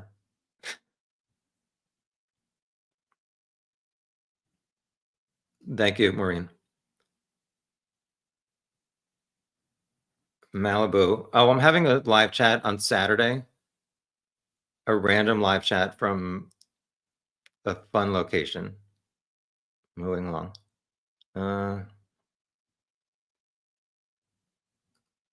Bell Mayhem. Rick Allen has bright blue eyes, just to keep it factual here. Okay, we can keep it factual. However, have you seen all of his mugshots? I would not say that his eyes are bright blue. Also, the girls who passed him, who may have said he had blue eyes, or not blue, I'm sorry. That was in the shade. There were trees that may have made his pupils bigger. Ah, strike that from the record. Uh-oh, more candy. You laughed at me laughing at myself. Hi, Al. Why what? Uh-oh. Thomas. Hello? The Flaxen Being. He wanted photos of on Deer Creek. You're saying he's looking over platform one, taking photos? Yeah, what about somebody said before? This is another thing that's suspicious to me. Where is his 2017 phone? In the court at the trial, they showed a bunch of the phones that were taken on October 13th. There was a lot of phones. Why is 2017 missing? I would like to know more information about when he got rid of that phone, what his wife said about if it was recycled or not, etc. Because to me, if he's innocent, I want to know, does he pick up the phone and say to his wife, find my 2017 phone to extract the data to prove that I'm innocent? What did Rick say to his wife and his attorneys to find that phone, which would be exculpatory to show that he's innocent? This emoji, I don't know. I'd like to know. And did it truly not ping at the crime scene or on the trails when he said he was on a stock ticker? I'm almost certain at the trial they said his phone did not ping. I need to go look that up. I would have liked the prosecution to explain more. Was his phone pinging on the trail to show that he truly was there noon to 1:30 looking at a stock ticker? If not, show that to the jury. Chuckleberry Finn, where did Brad Weber's phone ping prior to 2:50 at his home? If it was at the Mononhide Bridge Trail, there's a good chance the defense would have mentioned it in their filing, don't you think? Um, well, the defense wants him to be arriving as late as possible to go against Rick's confession. Matthew makes a good point. To this day, Rick has never given an alibi as to where he was at 2:13. If you missed like 30 minutes ago, I said the defense has only given an alibi saying around 2:15 Rick's car is not a 1965 Mercury Comet that Betsy Blair saw. So that means Rick was home. That's what they said in the Frank's memo. Eye roll emoji. And as I said, I was in the courtroom and it was revealed for the first time Betsy Blair passed CPS an hour before at 1:15. So if Rick got there truly and left at 1:30, why did she not see his car at 1:15? Bell Mayhem, that's not true. The prosecutors changed Rick's timeline. Rick has never changed his time. Well, according to the lead sheet, he said he walked into the sheriff's station on February 16th and told him he was there. The person who took his information wrote 1 to 3 on that piece of paper. 2 days later, 5 days after the murder, he meets Dan Doolin at the Save-A-Lot grocery parking lot and says 1:30 to 3:30. And Doolin on the stand said, I noted that what Rick said on February 18th was different by half hour, arriving and departing by 30 minutes. So I'm not sure what you're saying.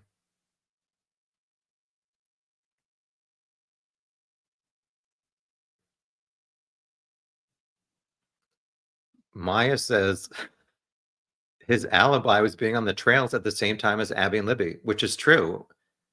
Twice, I keep going back to this, but I think it's important. Twice within the first week, he said, I was there at 2:13 until at least 3 o'clock. These are things that I cannot get past. Don't dox me. Brad Weber, I don't know if you're talking about, I thought you were talking about Bree Wilbur before. Sorry if I got your initials wrong. I believe this is about Brad Weber told his mom he did not see the kidnappers. He would have had to go 120 miles an hour home to be there, according to the timeline. Weber changed his story 2 times, 3 different stories. His mom told the news he did not see him. Is that see him? Is that it? I agree because I was in the courtroom and like thinking leaving at 2:02, and then arriving by 2:28 and saying that scared Rick, but 4 minutes later to cross the creek and get to the crime scene to leave the phone and not have it move after 2:32. That's a very tight timeline that I was questioning. Um, so I'm not surprised that if he did truly end up entering his driveway around 2:44.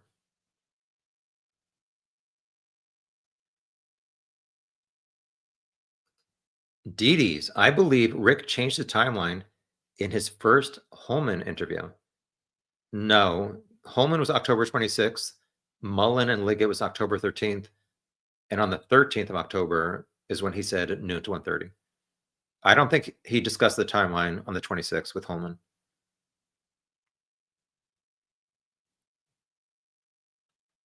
Hi, badass American. 61 confessions overrule one jailhouse informant, convicts one confession. Yes, it was very powerful at the trial. It was just like one security guard after another corrections officer getting up there saying, Rick confessed this to me. There's like maybe 8 or so corrections officers from Westville and one from Cass County from February 2024. They all said that they didn't believe Rick was cray cray because he would act normal, act crazy, go back to normal. They just didn't really believe that he was psychotic. And as people point out, like they're not qualified to um, distinguish if somebody's psychotic or not, and neither am I. But as I said, like listening to those 7 phone calls to his wife and mom sounded totally normal. Hi, Karen. Would finding the 2017 missing phone have made a difference? We don't know. I believe Jennifer Auger said they have Rick's telephone statement from that day, and Rick called the CVS benefits manager. It was not revealed what time. So, what does his statement show between noon to 4 p.m.? Did he make any texts? Was there data transfer? What did the prosecution and state do to find out more information about when he traded in that phone? Or did he not trade it in? Because if you get a new phone, you have to register it with your provider. He said he used Ting, Ting, cell phone provider. Call them up and find out when he changed that phone. Find out more data about that phone. Don't dox me. I heard Jerry Holman was threatening to harass Rick's wife and daughter in the second interrogation. I watched it in the courtroom. Don't recall that part of it. In the first one with Mullen on the 13th, Mullen said, we talked to your wife and daughter. And I think they said you put a gun in your mouth. And I and some other people were wondering, so before October 13th, police talked to Rick's wife and mom about Rick's wife and daughter, yet they did not tell Rick the police are asking about you? Some people online have speculated that Mullen may have looked at I think it was July 2015, when Rick's wife called police and said he was drunk and he had to be taken to a hospital for some reason. At some point, Rick said it was like a cry for help why he put a gun in his mouth. So I'm not sure if police used that as a tactic and said that they talked to Rick's wife and daughter when they did not. Hi, Maureen. Thank you. I don't know how to say thank you in Gaelic, Celtic, whatever. Oh, different times of the year: sun, overcast, dark. My eye color constantly changes from ice blue, vivid light green, almond to dark blue. Go figure. Nobody is checking on eye color at hiding IMP. Yeah, my eye color definitely does change depending on the sun. So, I mean, we're cousins, so there's no reason why we're not having the same eye issues. Anyway, moving along.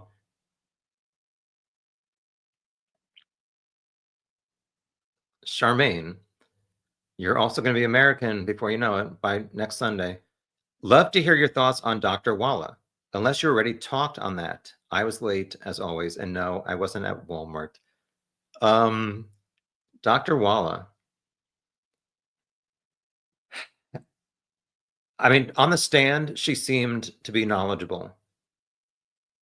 People are upset that she looked up Kegan Klein's prison report or just like information where she should not have since she was not treating him. She was just being nosy like all of us. However, I think it's a big leap to insinuate that she is part of some conspiracy to frame Richard Allen when she was trying to get him help. She wanted him to have more in person visits with his wife. She seemed to care about him, not just when she was whatever, speaking to him every day, but even like afterwards. So I don't believe this conspiracy that she fed him information and that she's lying about this supposed confession. Which I mean, as of today, it came out that this timeline, as she is recalling it from Rick, is not necessarily accurate. So what else is not accurate in his statement to her? Don't know.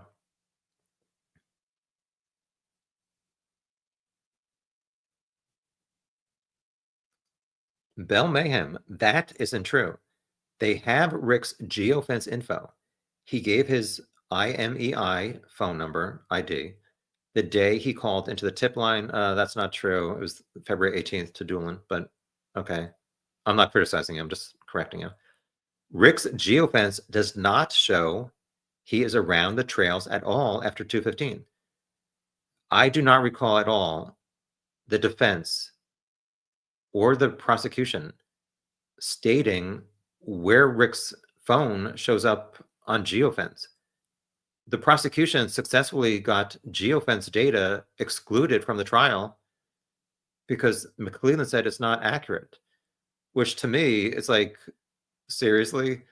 Like, why are police using geofence data if it's not accurate?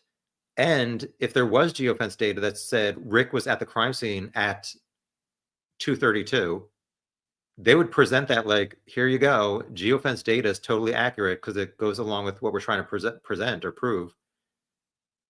But please specify where you're getting your geofence factoids showing that Rick is not at the trails after 2:15. I've never seen that. Hi, JJ. Nice to see you. Don't Dox Me is making another good point. Rick also said he killed his wife, daughter, and unborn grandchild.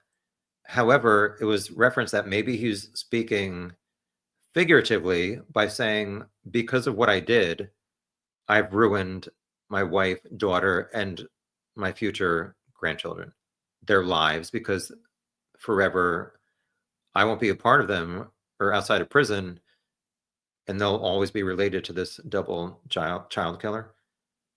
So it could be interpreted two ways. But you are correct that he did say that. And it's not true.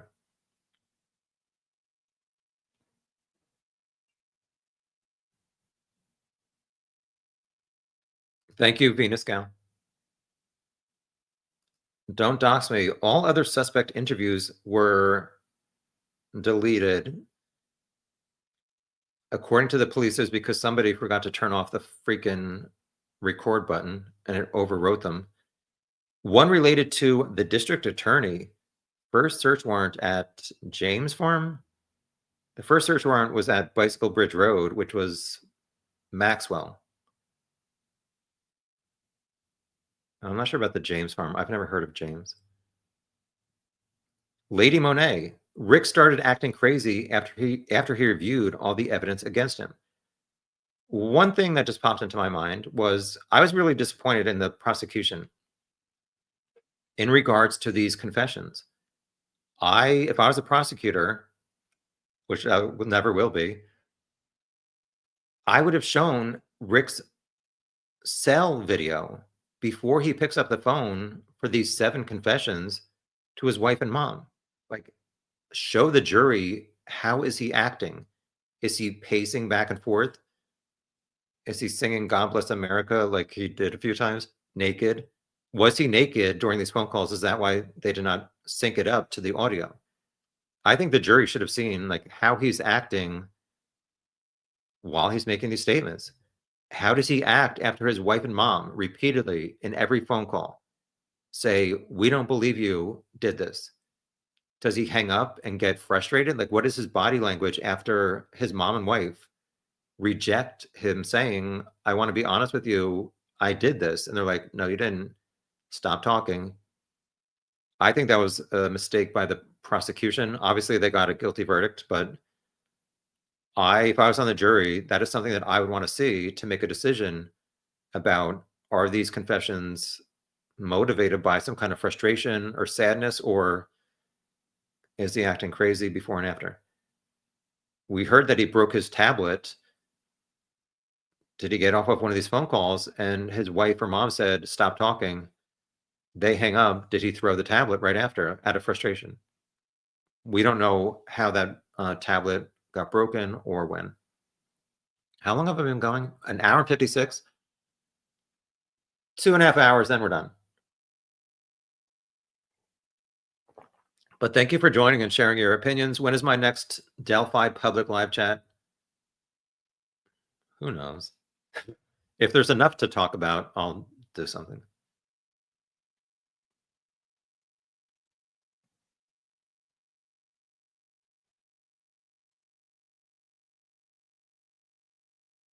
Hi, CJK.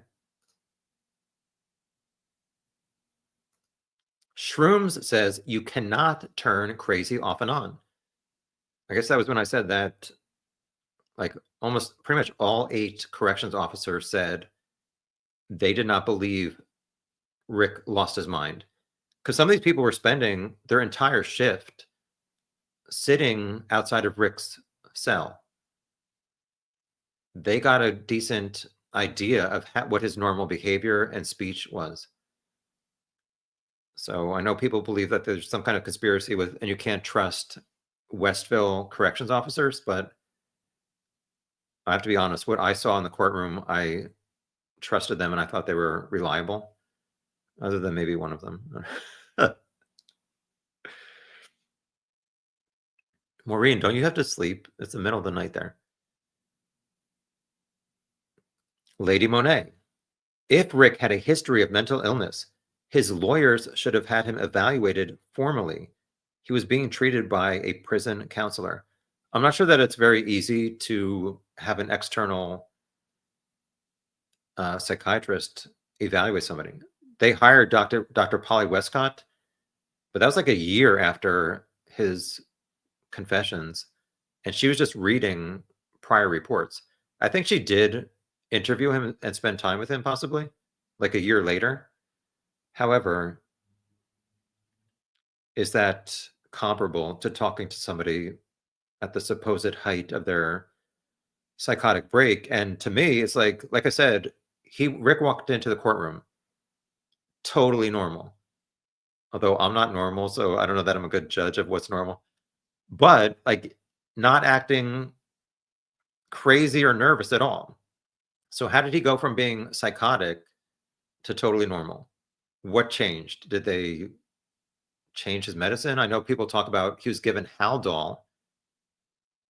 I don't know. We don't have time to go through that stuff. I agree with Green Wool Witch. I don't know who that is, though. Look up Richard Speck.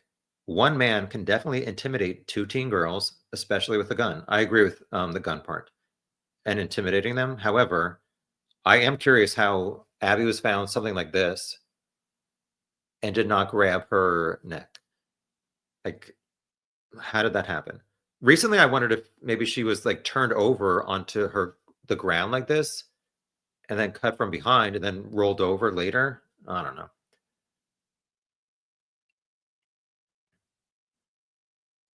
Hi, Shauna.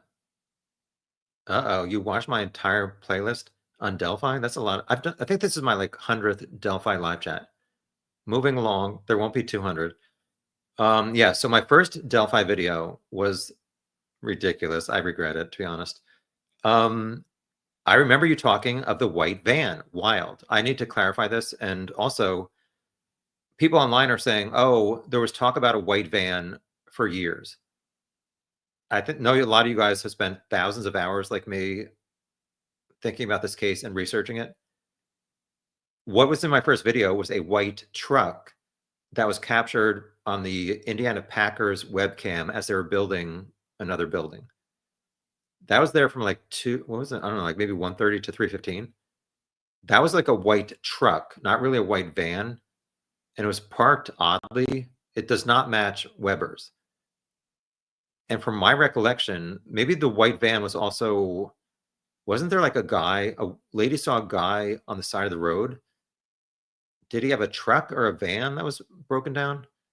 I'd like to see some actual evidence, like before this was mentioned at the trial.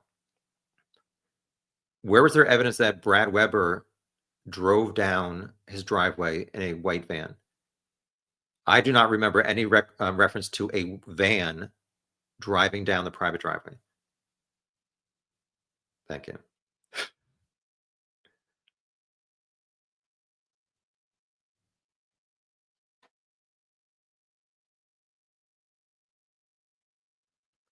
Shauna continued, it was a PT Cruiser looking car. Well, there were 3 people who gave descriptions of the car at CPS that they saw. Again, one of the issues I have with this Betsy Blair saying it was a car from the 1960s, that was around 2:15. At 2:10, like Shauna says, there was a guy, I think on Hoosier Heartland Highway, who said it was a purple PT Cruiser. So between 2:10 and 2:15, in 5 minutes, somebody pulls out in a PT Cruiser and then somebody else pulls into this unusual spot, according to Betsy Blair, in another totally different car. I can't get past that. And then at 2:28, I think somebody else on 300 said it was a smart car or small SUV or something.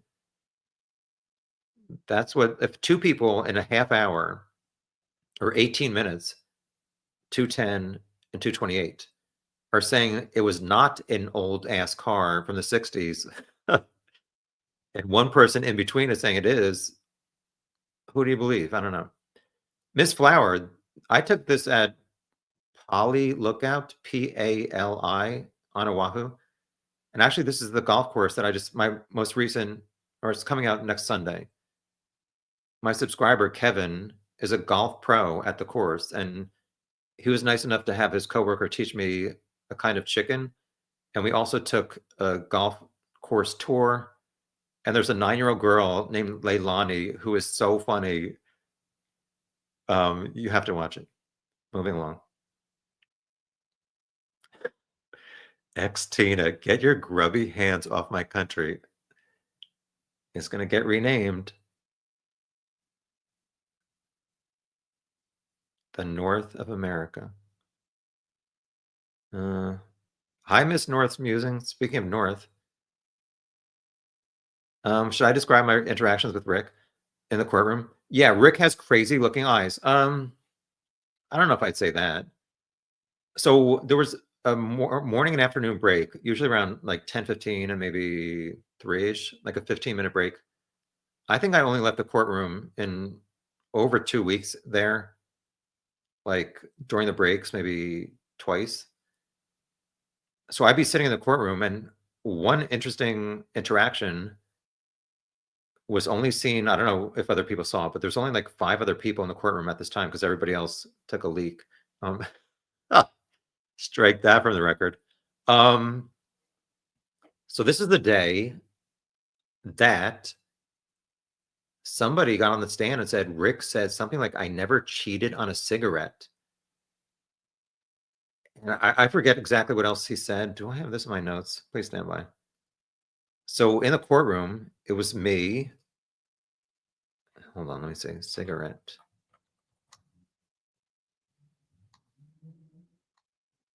Here we go. I wrote down here, Exhibit 295, April 7th, 2023. So a few days after Rick supposedly became psychotic. I wrote 115, I will never smoke again in my life. Rick ran in place naked for 5 seconds. God, I'm so sorry for wasting your time. I'll never smoke or cheat on my wife again. I'm a believer. Uh-oh. So here's why I'm mentioning this. So there's a break. Almost everybody leaves. I'm in the third row on the right-hand side. Rick's wife is always in the second row, usually like one seat in.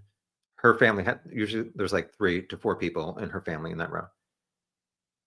From what I recall, and no, I'm not lying, but hardly anybody else was in the courtroom. I mentioned this once before.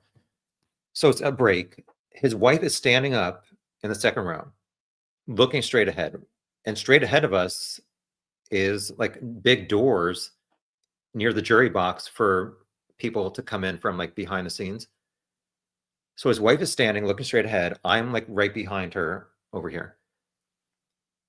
I look up, and through that door, Richard Allen comes in, and he is looking straight, like his wife is looking straight ahead at him. And I see him like smile at her like this. I don't know if I'm Tom Webster Community Theater. Let me look and see. He's like this, like grinning at her, trying to get a smile back. Like I said, I believe right before this, he said, I'll never cheat on my wife again. So I write down, Rick enters and smiles at his wife. When I look up, he's now over at the defense table and he's looking like this, like scowling at her. I look at her, she's still looking straight forward. She's not looking at him. So was she upset, like that she heard that he may have said, I'll never cheat on my wife again? Was she upset that it inferred that maybe he had cheated on her before? That's all I got. I can't say what she was thinking or what he was thinking. I'm just being honest of what I witnessed. But witness testimony is notoriously unreliable. Uh-oh, Salty Beach is here. Hi, Salty Beach. I want to hear Rick's voice in the interrogation tapes and prison calls. So did Tom. Like, I wanted to know, does his voice sound like Bridge Guy? I mean, I had seen these Facebook videos from his wife. I felt like they were not high quality enough. So the October 13th interrogation comes on, and I'm like, does his voice sound like Bridge Guy? I wrote on this piece of paper, yes or no. I circled yes. Being honest, it sounded in the October 13th interrogation, it sounded more like Bridge Guy than the October 26th video. However, like I'm not saying it's a definite match, but I was like, yes, he could be Bridge Guy with the voice. So there's that.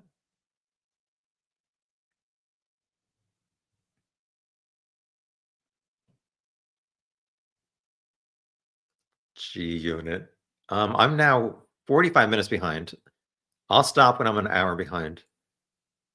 Highly suggest you don't watch Tom's live chats.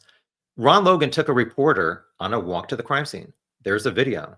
She would probably know if he was scared of heights.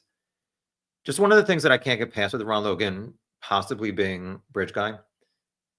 Reporters would knock on his door. Come and knock on our door. Sorry, strike that from the record. That's the Three's Company theme song.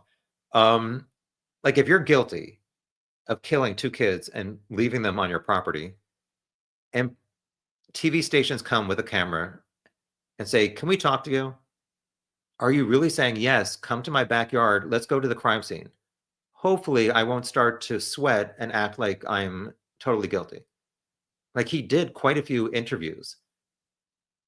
I'm sure people are screaming, but I mean, disagreeing with me, but that's one of the things that I can't get past, and you know all my other reasons.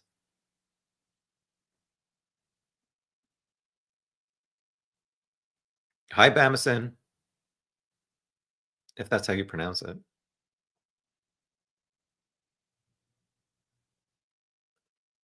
Don't dox me. The state never proved if Bridge Guy was the kidnapper and murderer. Well, technically, if you tell somebody or two kids, go down the hill, you're forcing them to go from one location to another. So technically that is kidnapping. Odinus kidnapped him. What? The filings were provided by the state that this was part of the discovery. Then the state gaslit, in my opinion. But if you're saying that I think you said before 3 people did it, and you think Odinus did it. As I said before, there's only one man seen by the girls, Betsy Blair, and on Libby's video. So where are you saying that there's other Odinus that kidnapped them?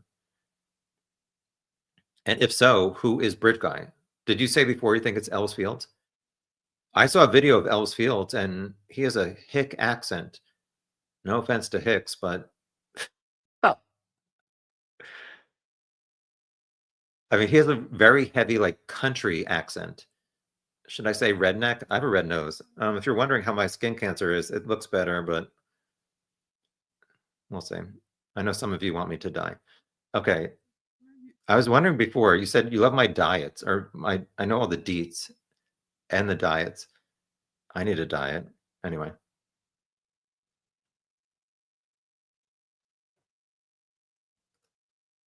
Caricature contest. They said Ron was quick and nimble for 77 years old and innocent of this. Yeah. I just don't think it's Ron. Hi, Cecil Hotel. Nice to see you.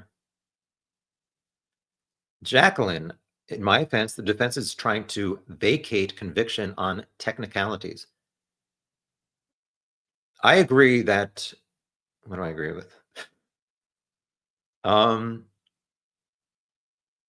That if people are not, like I've said, if you're in law enforcement or the prosecution, the state, and you're being corrupt, not following rules, you have to be held accountable. However, I also think if you're murdering 2 kids and there's evidence of that, you need to be held accountable.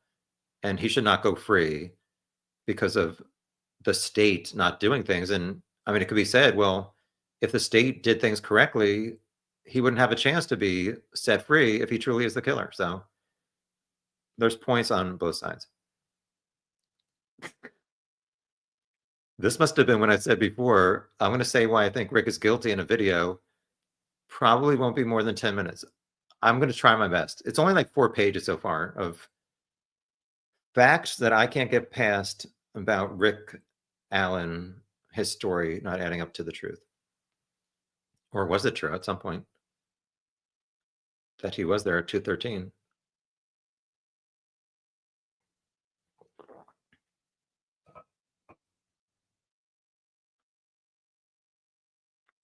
Malibu.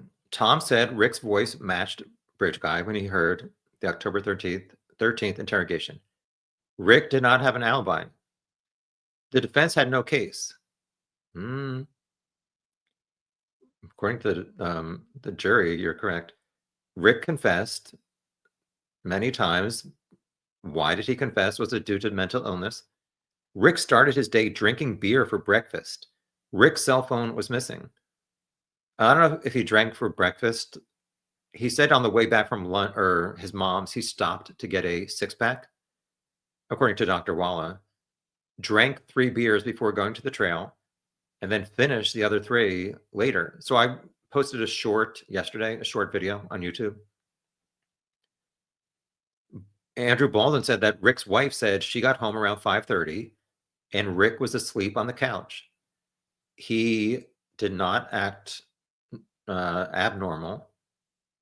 She did not see any blood anywhere, and there was nothing in his car. So his wife thinks he's innocent. People who say Rick is innocent will say he was sleeping at 5:30 in the afternoon because maybe he suffers from depression, and people who are depressed sleep. I mean, he's had a day off. So if you think he's guilty, you might say, well, he's sleeping on the couch because he doesn't want his wife to walk in the door and expect an immediate conversation where he has to pretend like he's not guilty of just killing 2 kids 3 hours earlier. You can explain it away whether you think he's guilty or innocent.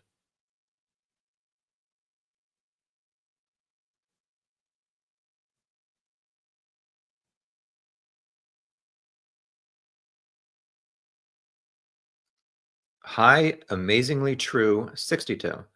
Rick is guilty. Lots of circumstantial evidence. Rick put himself at the bridge at the same time as the girls. Justice has been served for Abby and Libby. I mean, you are true. Twice in the first week, he said I was there at 2:13.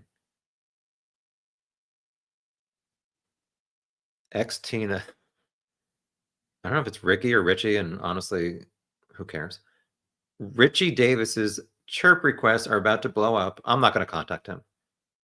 I can't afford it. Maureen says there's a 45-minute drive from Rick's mom's house to his home. Cop on? What do I want to know about Rick's day? I've said so many times, I want to know what he ate for lunch, and everybody thinks that's stupid. Like everything else I say. Well, if he's there noon to 1:30, if he didn't eat lunch with his family, like why are you not eating before you go to the trail? I'd like to know what he did for lunch.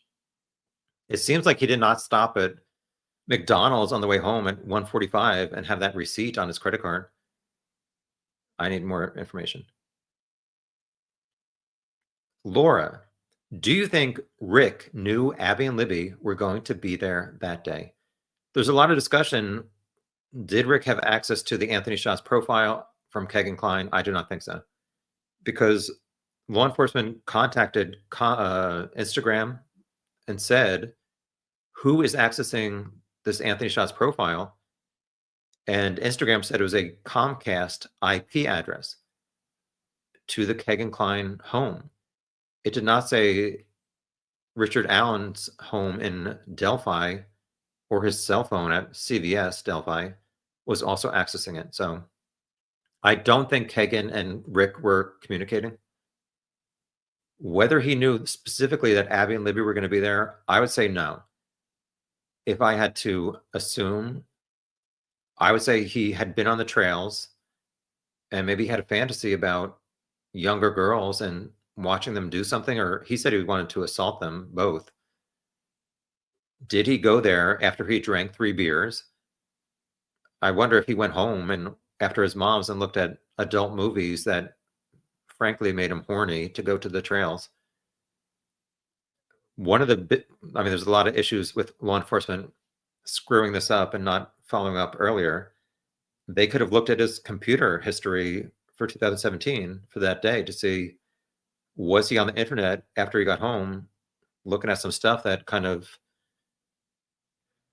made him want to go do this in person. Also, the phone or the car data, that was never brought up at all at the trial. CJK, Rick Allen lied about the timeline and changed it more than once. Fact. I mean, he gave 3 different timelines. That's suspicious to me. Don't dox me. Rick had no contact with KK. I think that's the only thing we agree on. But thank you for being polite about your opposing opinions. That's why I highlight them so much.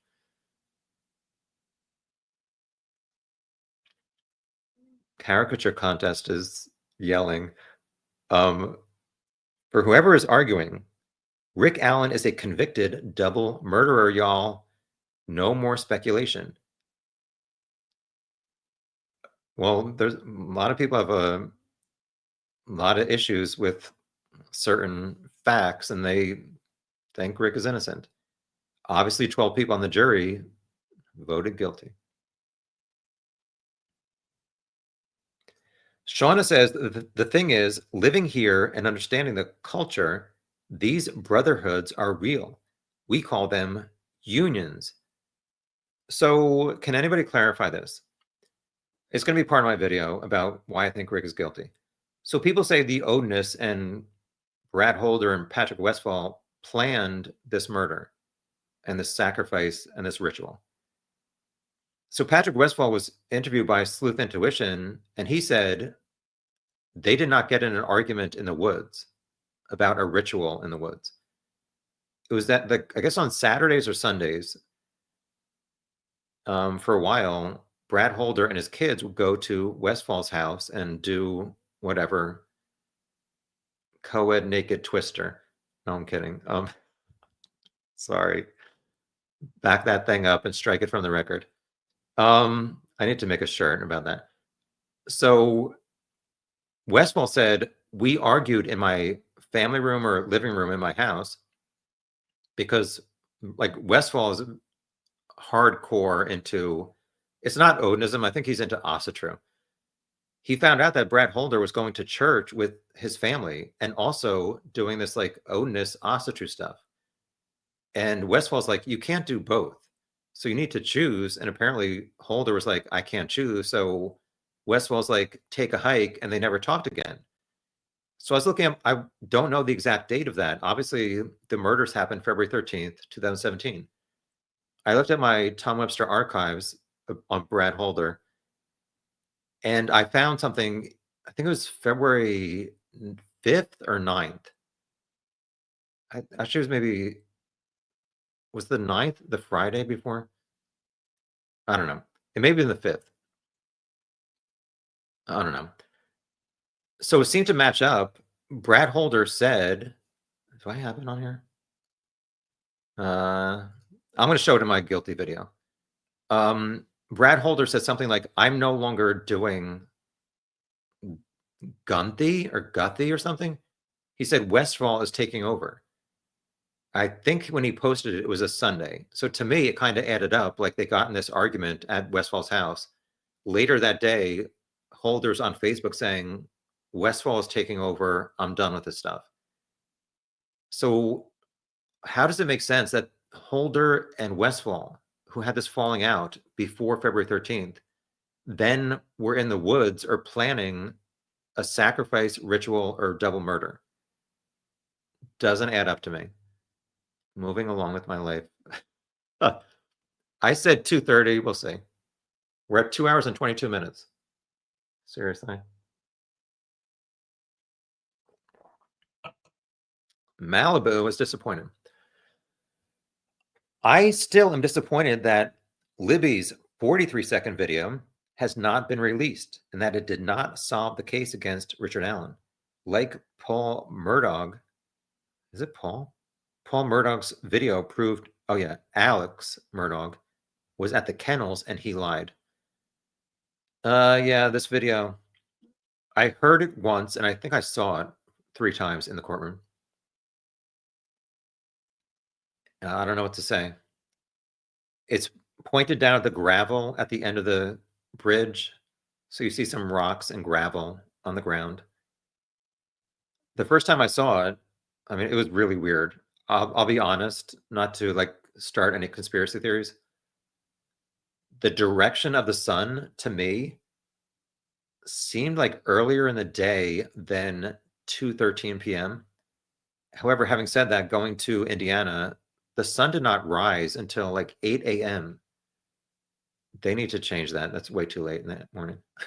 Oh, it was so dark outside the courtroom waiting to get in. Anyway, move on. So, I mean, it's like finally we're getting to see and hear this full video for those of us in the courtroom.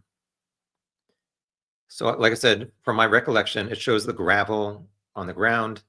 Libby is saying stuff like it's the end of the trail. I think she said there's nowhere else to go.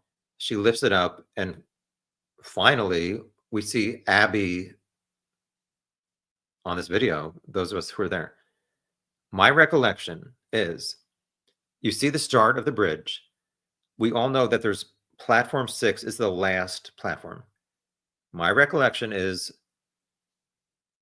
bridge guy or Richard Allen is around platform 6.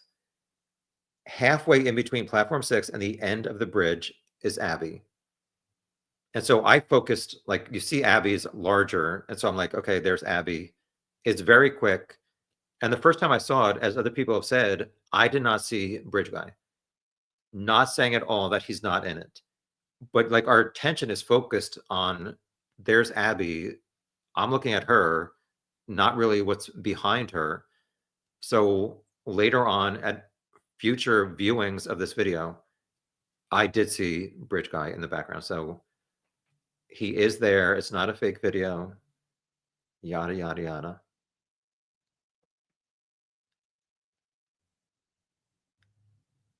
Shauna says Rick never left Delphi and moved away after the killings. He stayed in the same house, same job. This wasn't from ego, in my opinion. It's from innocence. This case being what it is, the killer or killers were out quick. So I guess you're saying that you think Rick is innocent, and part of that reason is that he never got rid of his gun or moved away. However, they lived in Delphi for 11 years, since 2006. His wife worked at the local veterinarian. Wouldn't it look kind of guilty if soon after he's like, let's move? I mean, what would he tell his wife? Like, why would he want to move? I'm not sure.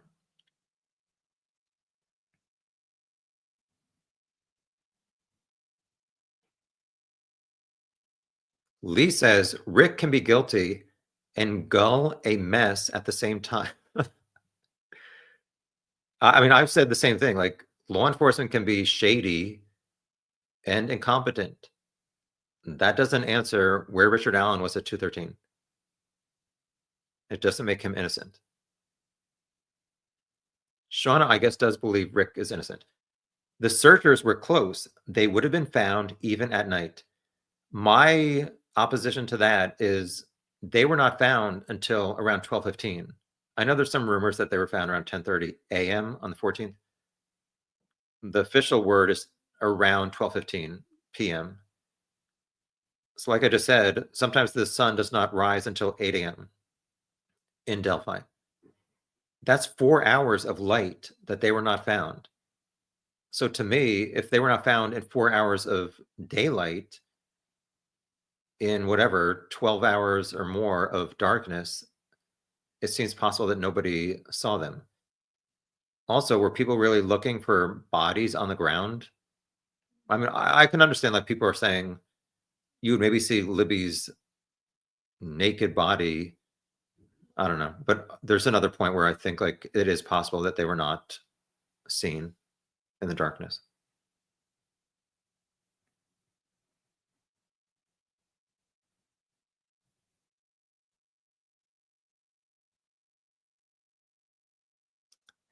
Bell Mayhem is ringing that bell of mayhem. No, I'm kidding. Rick did not say, I don't know that I agree with you on this one, to be honest. You're saying that Rick did not say he was there from 1 to 3 or 1:30 to 3:30. Well, why did he walk into the police station, according to him, and whoever he talked to wrote down 1 to 3? 2 days later, on February 18th, Doolin is holding this lead sheet that says Rick Allen said I was there 1, 2, 3, 1 through 3. And then Doolin asks him again, and Rick says, no, I was there 1:30 to 3:30. You said that is what Doolin noted 1 to 3. Doolin wrote down 1:30 to 3:30. As in Rick was there at some point during that time, not that he was there the entire time. Well, like I said before, if Betsy Blair passed CPS at 1:15, why did she not see Rick's car? Things that make you go, Cecil Hotel is not having it, and neither is her cat. Rick is where he belongs. Bald and Rosie need to find a new client. Someone fighting a parking ticket is more their speed. Uh-oh. Hi, Courtney. There were Depression era recipes that somebody suggested from like 1930s. I said, since I'm depressed that I'm such a bad cook, I went with that theme. I'm never making Johnny cakes, which are also called hoe cakes, or meatloaf ever again. Hashtag never again. We're at 2:29. I'm supposed to be stopping. I'll go. I'm 54 minutes behind. A few more minutes. Sorry, I don't get to a lot of your comments. I'm trying. Let me skip a bunch. I'm sure you guys didn't say anything good. Ah,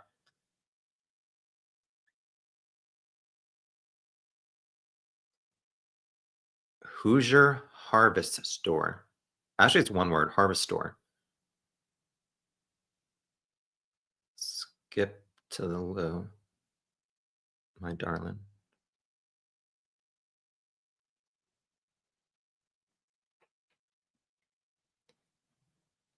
Hi, Julianne. No, I've not watched other creators' YouTube videos in the past few weeks, other than a few of Baldwin and OJ.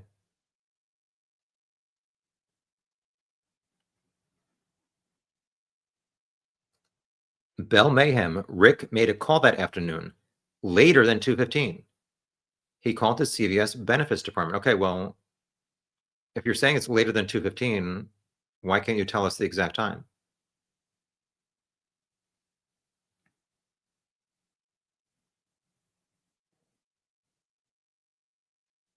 Ex Tina. Yeah, I heard Rick likes Taco Bell. That's one of the few things we have in common. Lady Monet says Jordan Sofer, who was a teenage girl murdered near Peru, was found near a creek. Also, well, obviously, police have Rick's DNA and have not found anything to tie him to any other crimes. Well, they didn't find his DNA matched this murder either. Hi, Junior.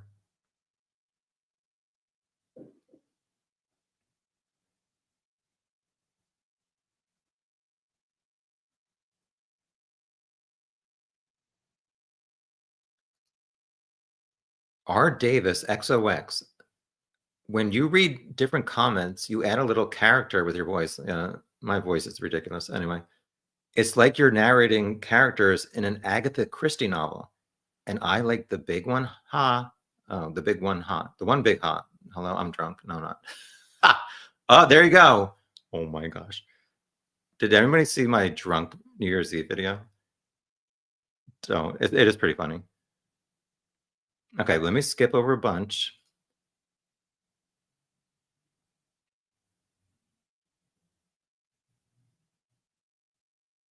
Hi, Shauna. Thank you for your generosity, and I appreciate that you have an opposing view and you're polite. Just the same as Ron Logan doing interviews, would he do them if he was guilty? Would Rick stay in Delphi if he was guilty? I enjoy this channel, even if I don't agree with his guilt. Thank you. I appreciate. I mean, if we can't get along, just sharing opinions on crimes that did not affect us, then we're in trouble as a society. So thank you, Shauna, for your generosity and sharing opposing opinions. Which would Rick stay in Delphi if guilty? I just don't think like telling his wife like let's move after being here for 11 years and she has a job nearby. To me, it seems kind of suspicious. High lead with love. Unfortunately, the geofence was not allowed. Yeah, I talked about that before, and I'm actually so far behind. Maybe that was when I was talking about it. Yeah, I just think it's not cool for police or the prosecutor to say geofencing is not reliable, but if it showed what they wanted, then it would be reliable. My issue is like, can we find out like what the geofence showed about Richard Allen's phone? Was it there or not? At what time? I think like a direct line from Rick's house to like the High Bridge. Is it like 1.5 miles? McClellan said geofencing is sometimes up to 2,500 meters. Siri is in the other room. I can't ask her how many miles is 2,500 meters. I don't know. I would like to know more information about his phone. And I think the jury should have heard some geofence stuff.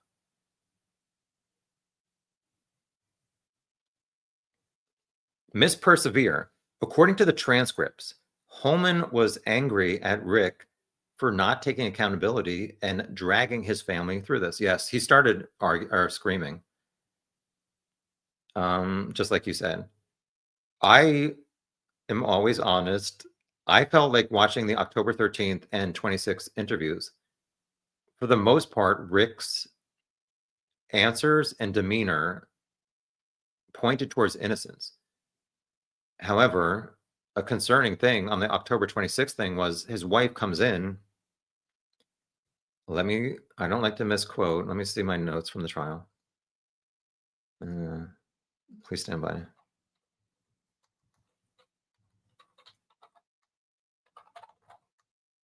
Here we go. What page is this? Page 51 of 86 of my notes from the trial. So I'll read the paragraph before. This is October 26th interrogation. Excuse me. Rick's wife said a few things, but she was crying after she came into, this room. But she was crying. It was hard to understand what she was saying on the video when she sat next to Rick in the Holman's office or interrogation room. She said, they showed me that picture too.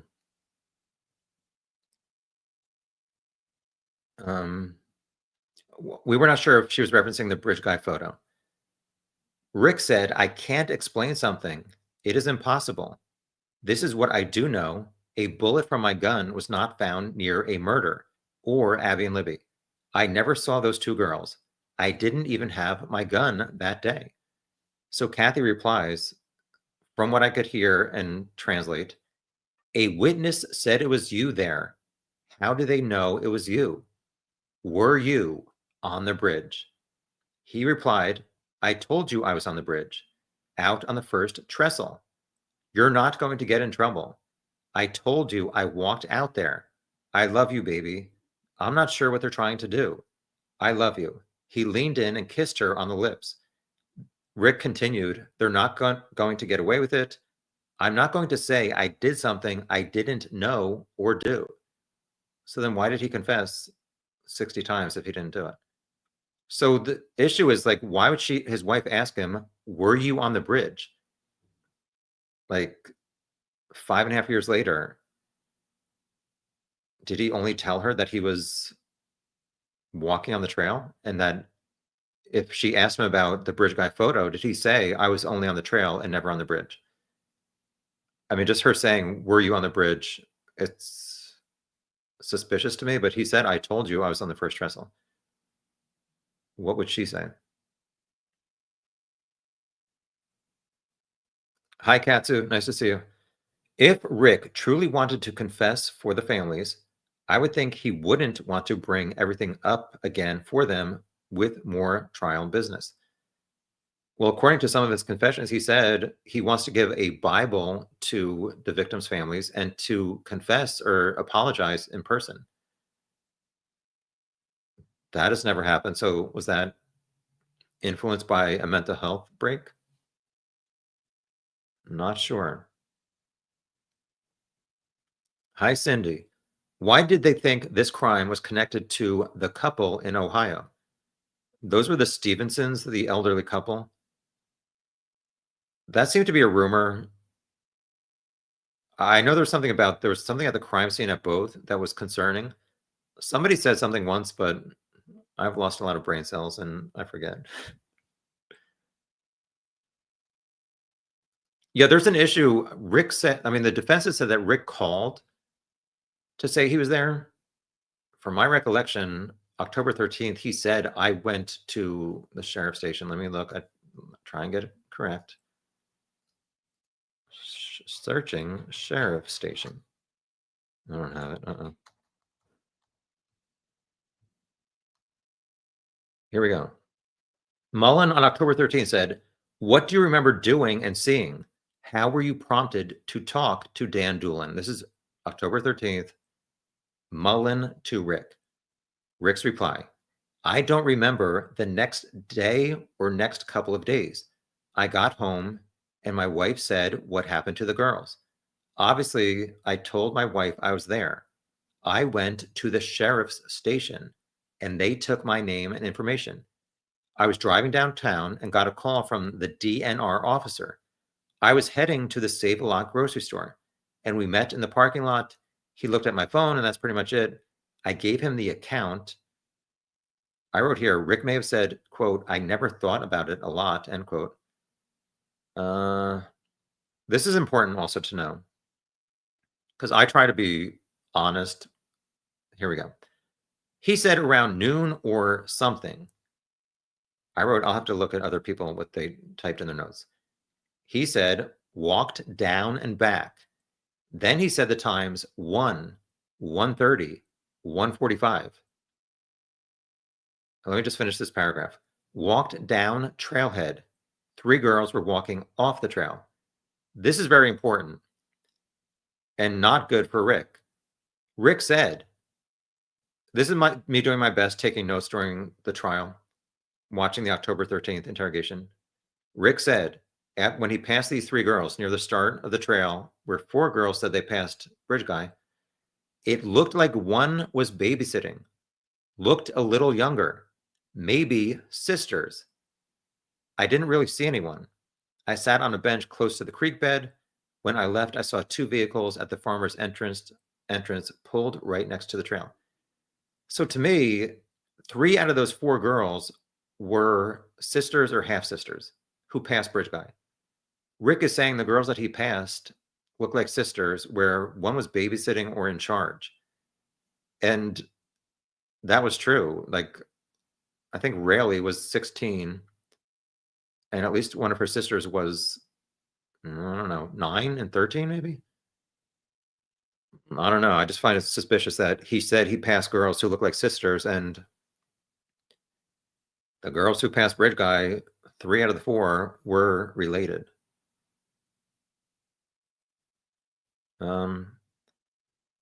I'm going to skip a lot. Oh my gosh. One of my dreams in life is to skip down the sidewalk as an adult and have people be like, what the hell is he doing? Not sure that that's going to happen. Oh my gosh. Strike that from the record. I would do it maybe for a comedy video just to see people's reactions. Like, what the hell is that dude skipping down the sidewalk for? Anyway, delete that. Is Delphi Dummy still alive? Don't put that on your collection.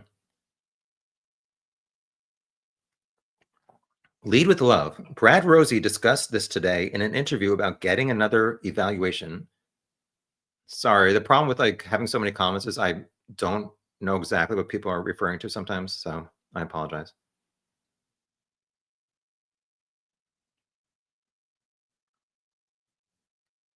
Yeah, so some people discuss this. How would Abby not have blood on her hands? Karen says shock. Maybe Abby was in shock if she saw Libby obviously cut first. And people think maybe Abby fainted either when she was cut or she saw Libby cut. I'm not sure what to think.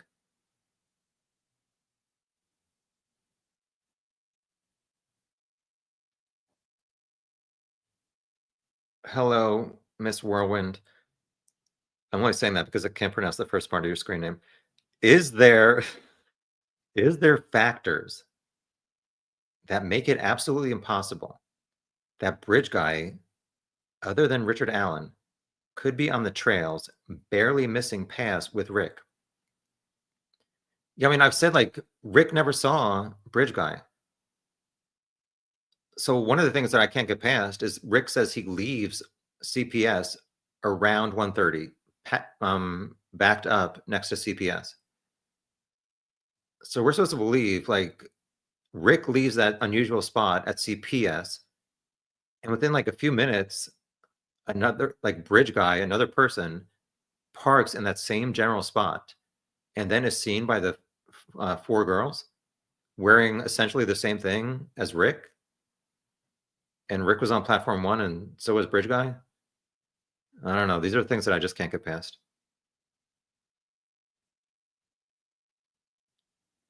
Hi, another Amy. Thank you. Yeah, I've been focusing on other stuff, but I mean, today's stuff was a little bit too salacious. That's the first time in my life I've ever said that word. To ignore.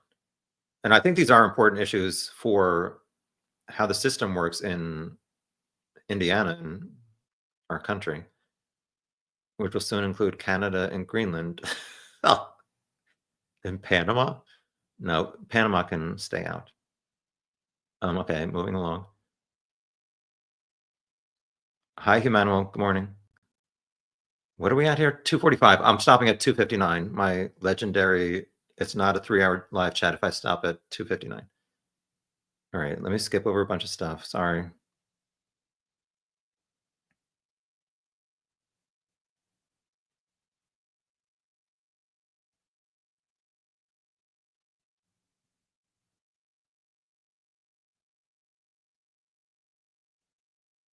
I'm not frozen. I'm just looking for stuff. Don't dox me. Yeah, there's a tab on my ridiculous channel that says store. Oh, I'm actually wearing something. You want me to strip? This is kind of inappropriate. There's a website called GoFundMe, and I made this thing that says "Go fund my middle finger." Anyway, sorry. Strike that from the record too. Moving along. Don't buy this. It's inappropriate. I think I wore it in public once. I was mortified, more so than when I'm hosting a live chat. Anyway, Shauna says Baldwin, or Mr. Baldwin, sorry, said he should have put Rick's wife on the stand.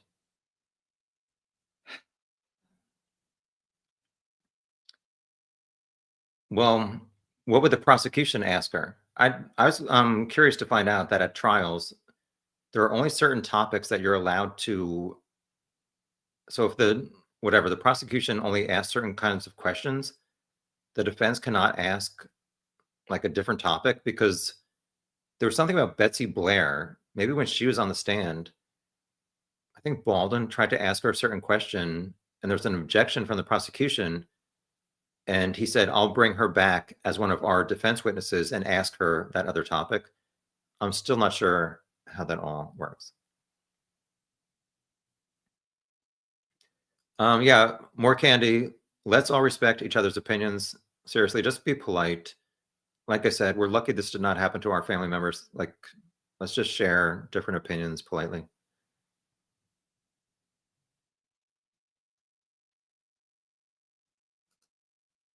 Don't dox me. Kathy Shank did not find that tip she lost until after she went through Orion after someone tipped his name in. I don't think that's true. The defense said, and the prosecution confirmed, nobody out of thousands of tips said Richard Allen did it or was bridge guy.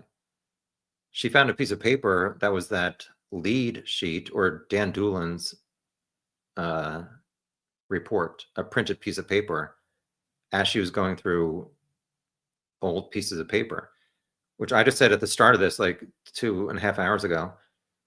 Why is Kathy Shank entering 2017 Ron Logan confession tips in 2023?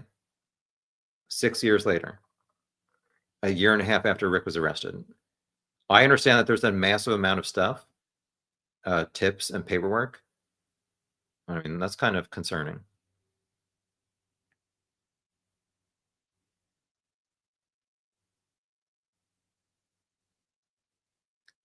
Let me try to get some alternate opinions from people I've not highlighted yet.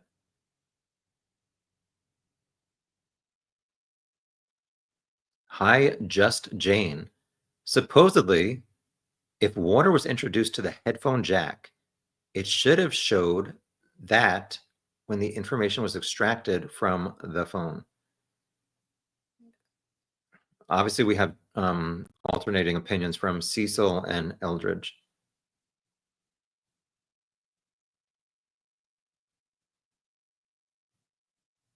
Thank you for looking this up. February 9th was 2017 was a Thursday. So was the 5th a Sunday? I think I'll show it in my next video.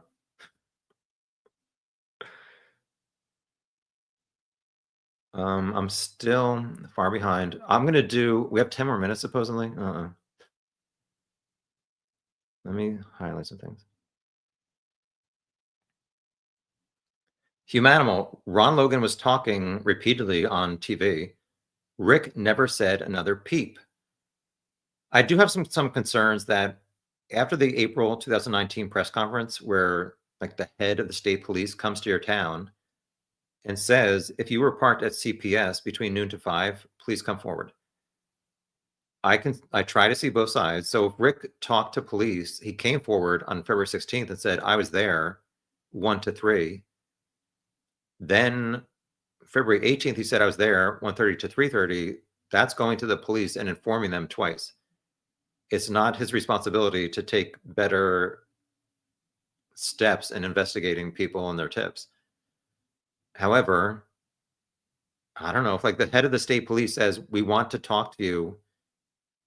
If you're the driver of a vehicle there between noon to 5, and he was there noon to 5, he worked 1 block from the sheriff's station. Why not, like, would it hurt to go over there and just say again, I was parked there? However, Doug Carter said on the 14th, he misspoke. So that's in Rick's favor about not coming forward. Also, I should memorize this, Doug Carter's comments. He said old DHS, maybe.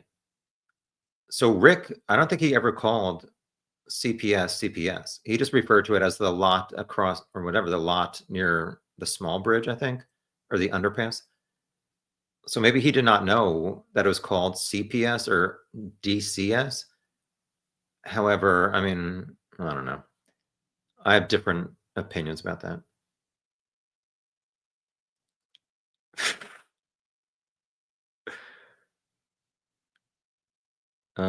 Let's see here. We'll do 5 more comments, then it's a wrap, people.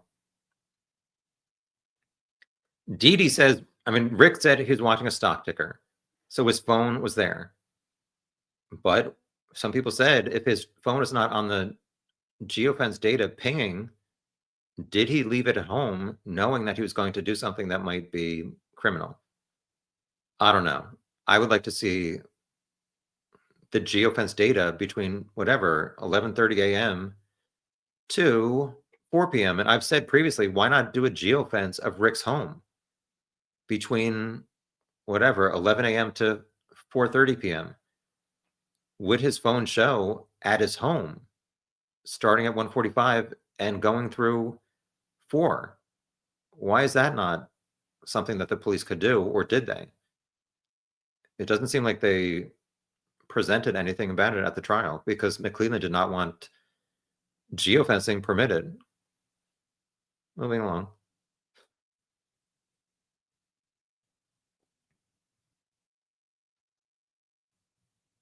Lori, I'm not sure what you're talking about. At least the first part. The people at the trial. You mean the jurors? No, I was talking about just random people like me who shut up. The only juror that I heard speak out said she did not understand or didn't know what to think about the spent round, so she just pretty much ignored it. I agree with her, but I still think there's other stuff that points towards his guilt. Excluding whether or not that ballistics evidence is reliable. I have some concerns about it.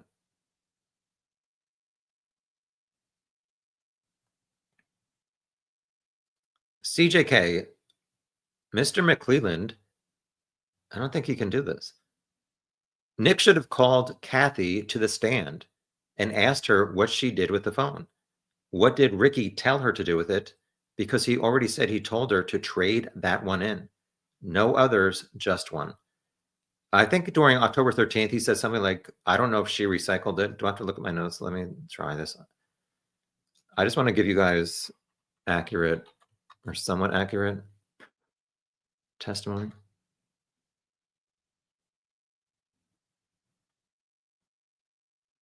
Yeah, so this is October 13th. I'm going to review or read the question before us. So Mullen said, did you have a cap on your head? What about shoes? Some of the, again, like it's hard to hear from the TV, so I tried my best. So Mullen said, what about shoes? I wrote shoes. This is Rick talking. shoes I've had 10 to 12 years, older tennis shoes, or I had military boots I used to wear. He may have said they don't fit, haven't worn them in years.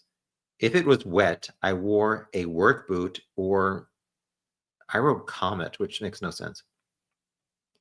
Next, I wrote, I did not hear the next question, but it must have been about his phone because Rick said, she recycled it by now. I've had this. He said, I've had this. So Rick looked at his phone for a minute. It's been a few years now, several years. So this is in 2022. I know since that time, I know I've gotten something, not a super long time. So then later, Mullen says, would you normally take data from your old phone? Rick says, I try to save my contacts when I switch from one phone to a new one. Mullen, where did you get your phone? Rick says, Ting online. A lot of people don't know about it. Something pay full price for the phone. For the service, I only pay $40 a month for 2 phones. Mine is based off Verizon. Mullen said, do you remember 2017? Rick says, I know I didn't have this one. Can we look at your phone? Rick says, my wife will know where it is. She recycled them. So as I said before, one of my issues is I saw a picture of a ton of these phones, and we've seen the list of items taken from their home on the 13th. There was a lot of old phones. So why is that 2017 one missing? I'd like to know more about that. Hi, Lee with Love. Thank you for your generosity and for sharing opposing opinions and being polite. And thank you for saying your nice thing to me at the trial. I really appreciated it. And I agree with you. Cameras and transcripts would get us out of the groundhog loop. Thank you for all the thought you put into your work. I really appreciate you saying that and being generous. Thank you. What did I say? 5 more comments. We're almost at 2:59. Whatever comes first. Let me do some speed round here.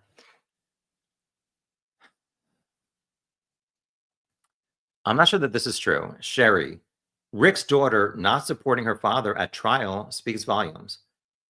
Not sure that that's true. She did testify saying he did not molest her, which goes against one of his supposed confessions in prison. We don't know why. I mean, she has a job. It's not easy to take off 3 to 4 weeks, and I don't think she even lives in that area anymore. So not sure that I'd read too much into that. He says it speaks volumes. I'm not sure about that, if I'm being honest. Venus Gal, I'll go to Bora Bora with you if you pay. All right, we're down to 4 more comments. Just Jane, doesn't the van need to pass by before the final time the phone stopped moving? Yes, if you're going by Rick's supposed statement or whatever timeline of how these murders happened, if he truly was the killer. However, it doesn't mean that he was being honest with how it flowed. And as I said before, one of my things that are suspicious is just him saying the word van, and the homeowner has a van. And he described cars at Mears as sedan and SUV. Just the fact that he's more specific than just saying car or vehicle. I'm not saying it makes him guilty. I just think it's kind of suspicious that he said van. Another Amy, thank you. I appreciate it. You're the only Amy. Or actually, there's another one. Amy Gordon, where are you?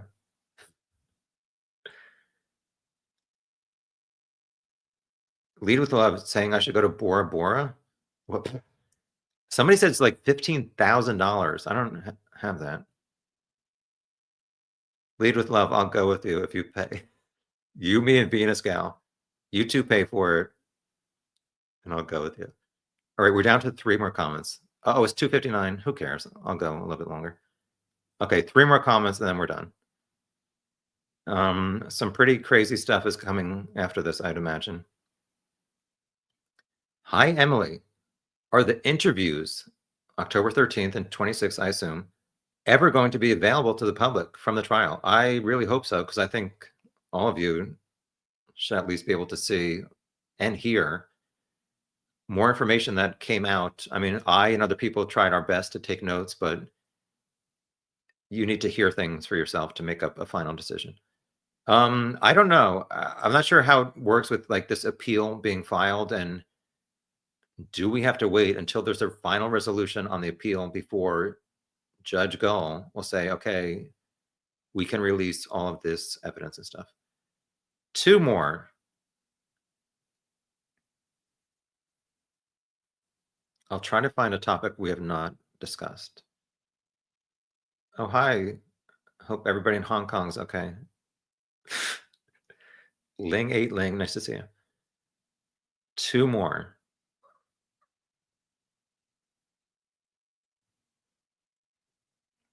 Lori makes a good point. Men are usually not 5'4".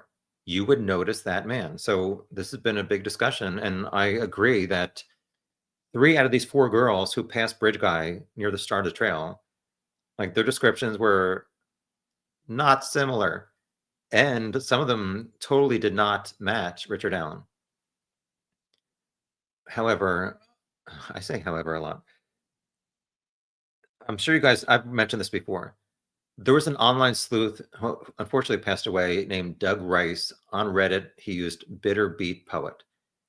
He apparently talked to the mom of Rayleigh, and before Rick was arrested, he Bitter Beat Poet posted saying, after talking to Rayleigh's mom and getting her take on it, when Bridge Guy is arrested, I expect him to be in his 40s to 50s, resemble Jimmy Dale Duvall, who's like a local convict, and be short. That's what he wrote. He also wrote other things that turned out not to be true. However, in my opinion, Rick does resemble Jimmy Dale Duvall. I don't know. But I mean, one of the girls, Bree, I think said he was taller and muscular. I would have liked them to have asked Bree like how tall she was on the day of the murders to get some kind of comparison. I do think wearing, obviously, I don't think it's true.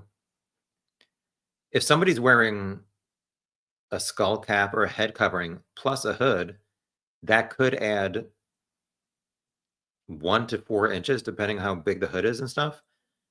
However, that on the opposing side of that, if she said I came up to his shoulder, that has no effect based on how tall he is. I've tried describing people I pass on the sidewalk and I can't do it. So I don't know. We are down to one final comment, I think. Or we'll do 2. Venus Gal said that McClellan could not call Kathy because of spousal privilege, where she could not be forced to testify. At some point during the trial, I think there was this discussion about Rick's home searches on the internet and how there were searches about the Delphi case and some other things about like horrible, I don't want to say horrible. I don't know, let's just say some suspicious, like possibly violent themed Google searches. So I think maybe the defense was going to call Rick's wife to say maybe that she searched updates on the Delphi case. That never happened. I know that there were some kind of vague references, I believe, to when those searches were done. I don't recall the exact dates. All right, we're down to our final comment. We're past 3 hours. Thank you, everybody, for showing up and hopefully being polite. Hi, Fake Sauce. What is our final comment?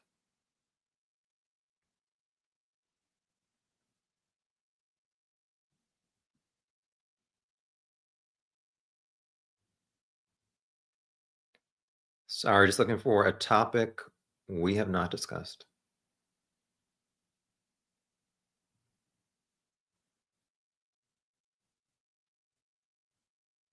Awkward silence. Yeah, I've said, like, I don't know what's more awkward, when I'm silent or when I talk and say ridiculous things. Looking for one topic we have not discussed. I'm just going to click a random thing. Anne, I've not seen you or highlighted you in a while. Here's your highlight. There's a notice of intent to appeal, one-liner, within 30 days of verdict. Then, if accepted by the upper court, filing arguments briefs to upper court. Then a hearing before the appeals court takes years for this to be resolved. Well, it's going to be interesting to see if Judge Gull allows a hearing. I think she should. I think some of these accusations or facts are concerning. Dan, hi. Hope all's well with you and your wife. Not that you're arguing. She was here before, I think. Goodbye. Thank you for joining. Thank you to everyone who's very generous. I don't know when I'll see you again. I am, like I said, I'm doing a live chat, not about true crime, this Saturday around 3 o'clock Eastern, New York time. It's just a fun, random chat. You'll see what it is if you want to show up. You have nothing better to do. Bye, everybody. Hopefully, as always, like the truth is going to come out, and if law enforcement gets in trouble for not telling the truth, then they should. So we'll see what happens next. I will do a live chat about Delphi if there are things to talk about. Thank you. Goodbye.